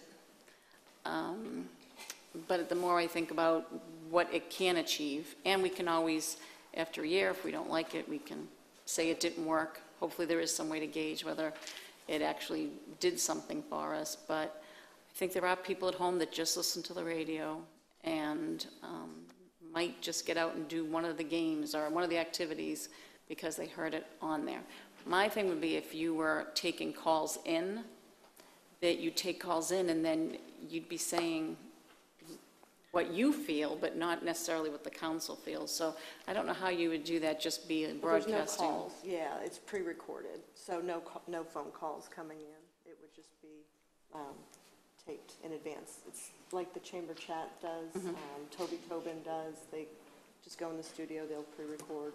They'll have people that they're interviewing, either sitting in the studio or the interviewer could call in. Paul Renner's done that before, so where he hasn't necessarily been in the studio, but has been able to call in, so. But I think those are all the questions. You know, as far as the radio show goes, you know, here's what I don't want to see happen. I don't want to see us go to a Sunday morning, 8:30 a.m., half-hour radio show that my opinion is we're not going to get many listeners to. And if we do, they're going to be people who are already engaged. Now, whether we do it or not, you know, the show, I want the money to go to something more current, like Facebook videos, like podcasts, like that, because once it's out there, people can go see it when they want to go see it, not when, you know, not at a particular time. And it's more of a library of videos.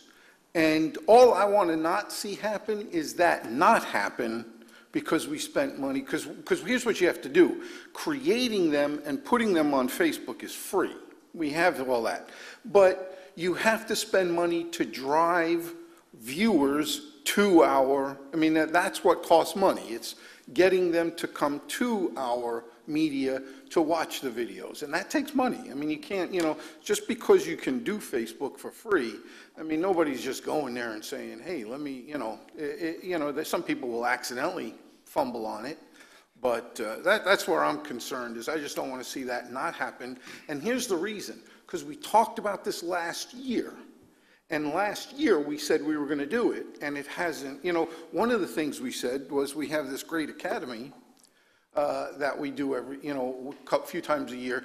This is one of the greatest educational components in the city, but a lot of people don't like going to it. So we should create a video series so people can watch. They don't have to sit there and watch the whole thing, but we could take the components of what are explained and people can learn about the city without going to, not without having to give up 6 hours to 3 hours a week for 6 weeks. So I just don't want to see, we already talked about that. We already said we were going to do that. I want to see that happen. The alternative plan includes a city podcast, right? Yes. Right. Yep. So a couple of things. Yeah, and I'm very pleased and impressed with our communication team, because they're always coming up with something new, and the videos they put out are amazing. But they're constantly re-engineering themselves, if you will, because realizing that full-length video is not have as much impact as the shorter videos of today. So it's the same thing you're talking about. There's a variety of other things.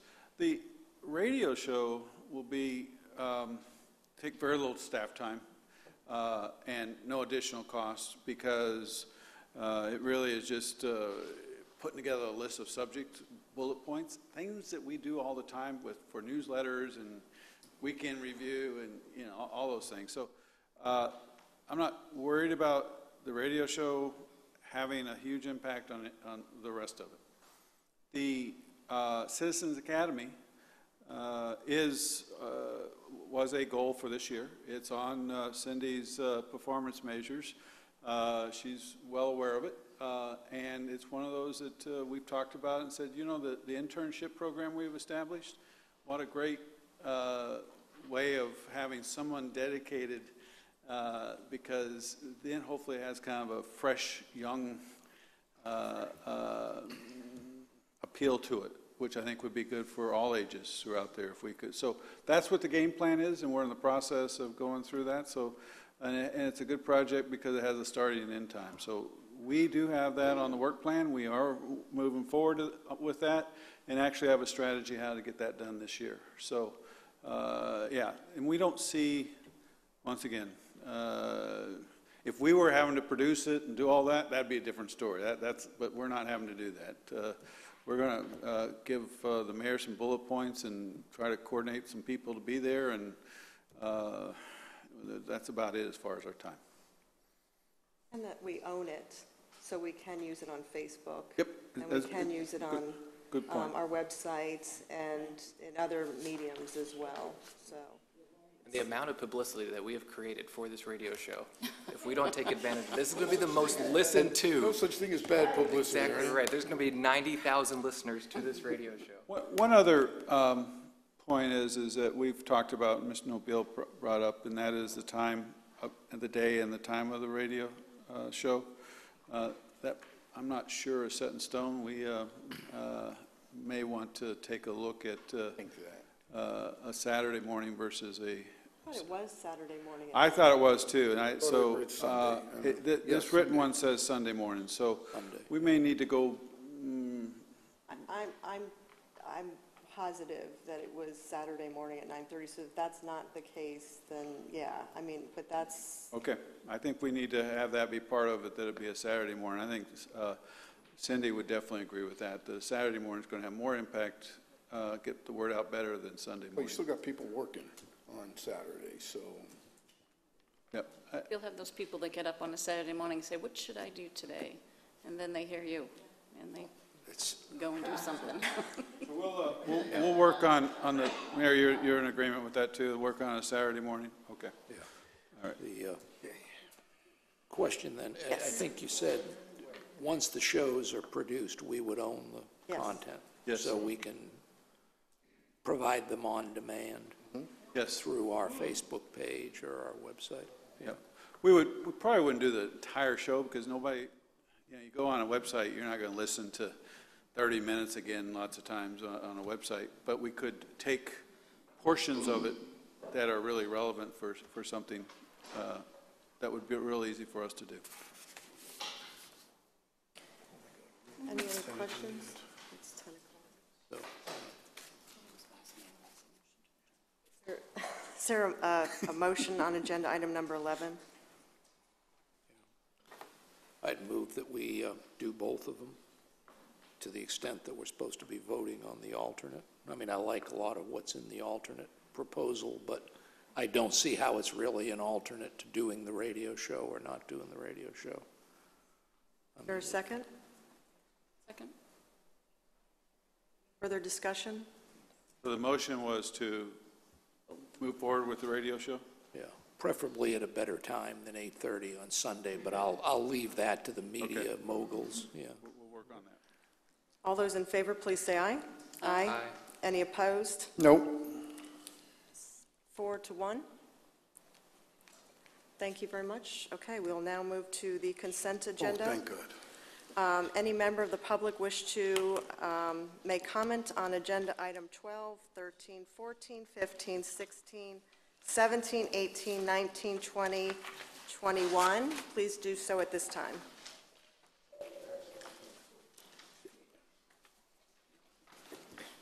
No, close public comment. I'll entertain a motion to approve consent agenda items 12, 13, 14, 15, 16, 17, 18, 19, 20, and 21. Move approval of consent agenda? Second. Moved and seconded. All those in favor, please say aye. Aye. Aye. Any opposed? Seeing none, it passes unanimously. Okay. Public participation. We'll now open it up to the public to make public comment on items not on the agenda. You have up to 3 minutes to public comment.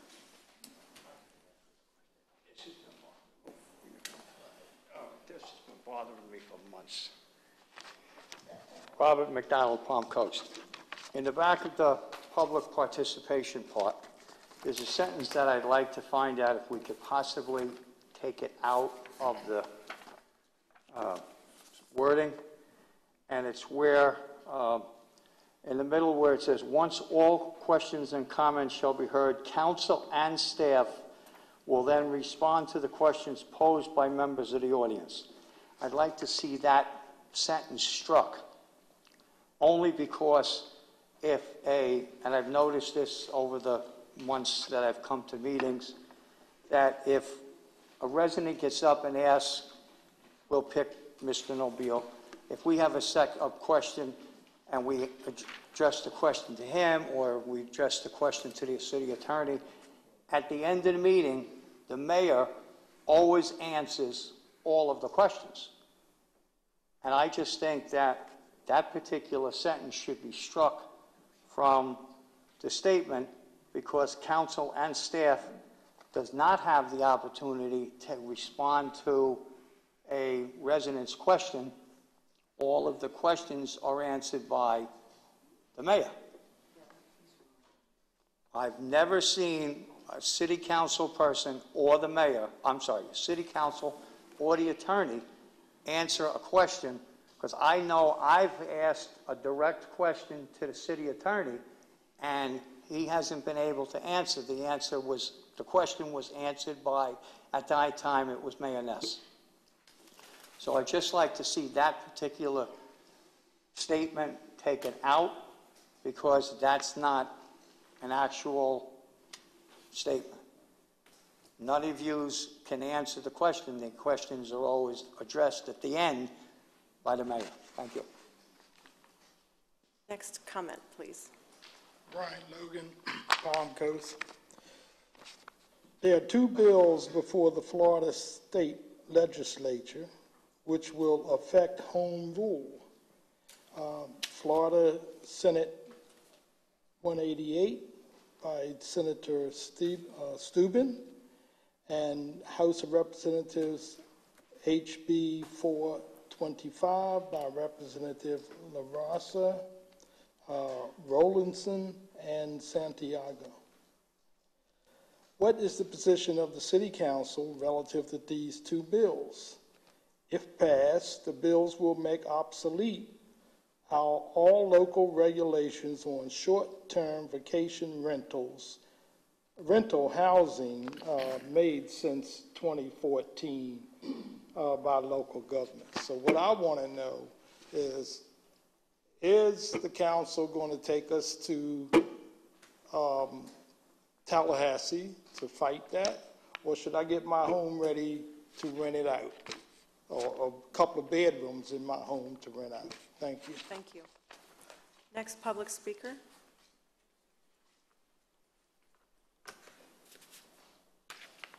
Seeing none, I'll close public comment. As far as taking out the sentence of the item, Mayor Holland, can I answer that question?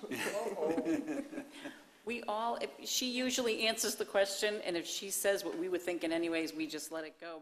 But there are times where we speak up and say, well, do you mind if I answer that question? And we're always allowed to give our opinion.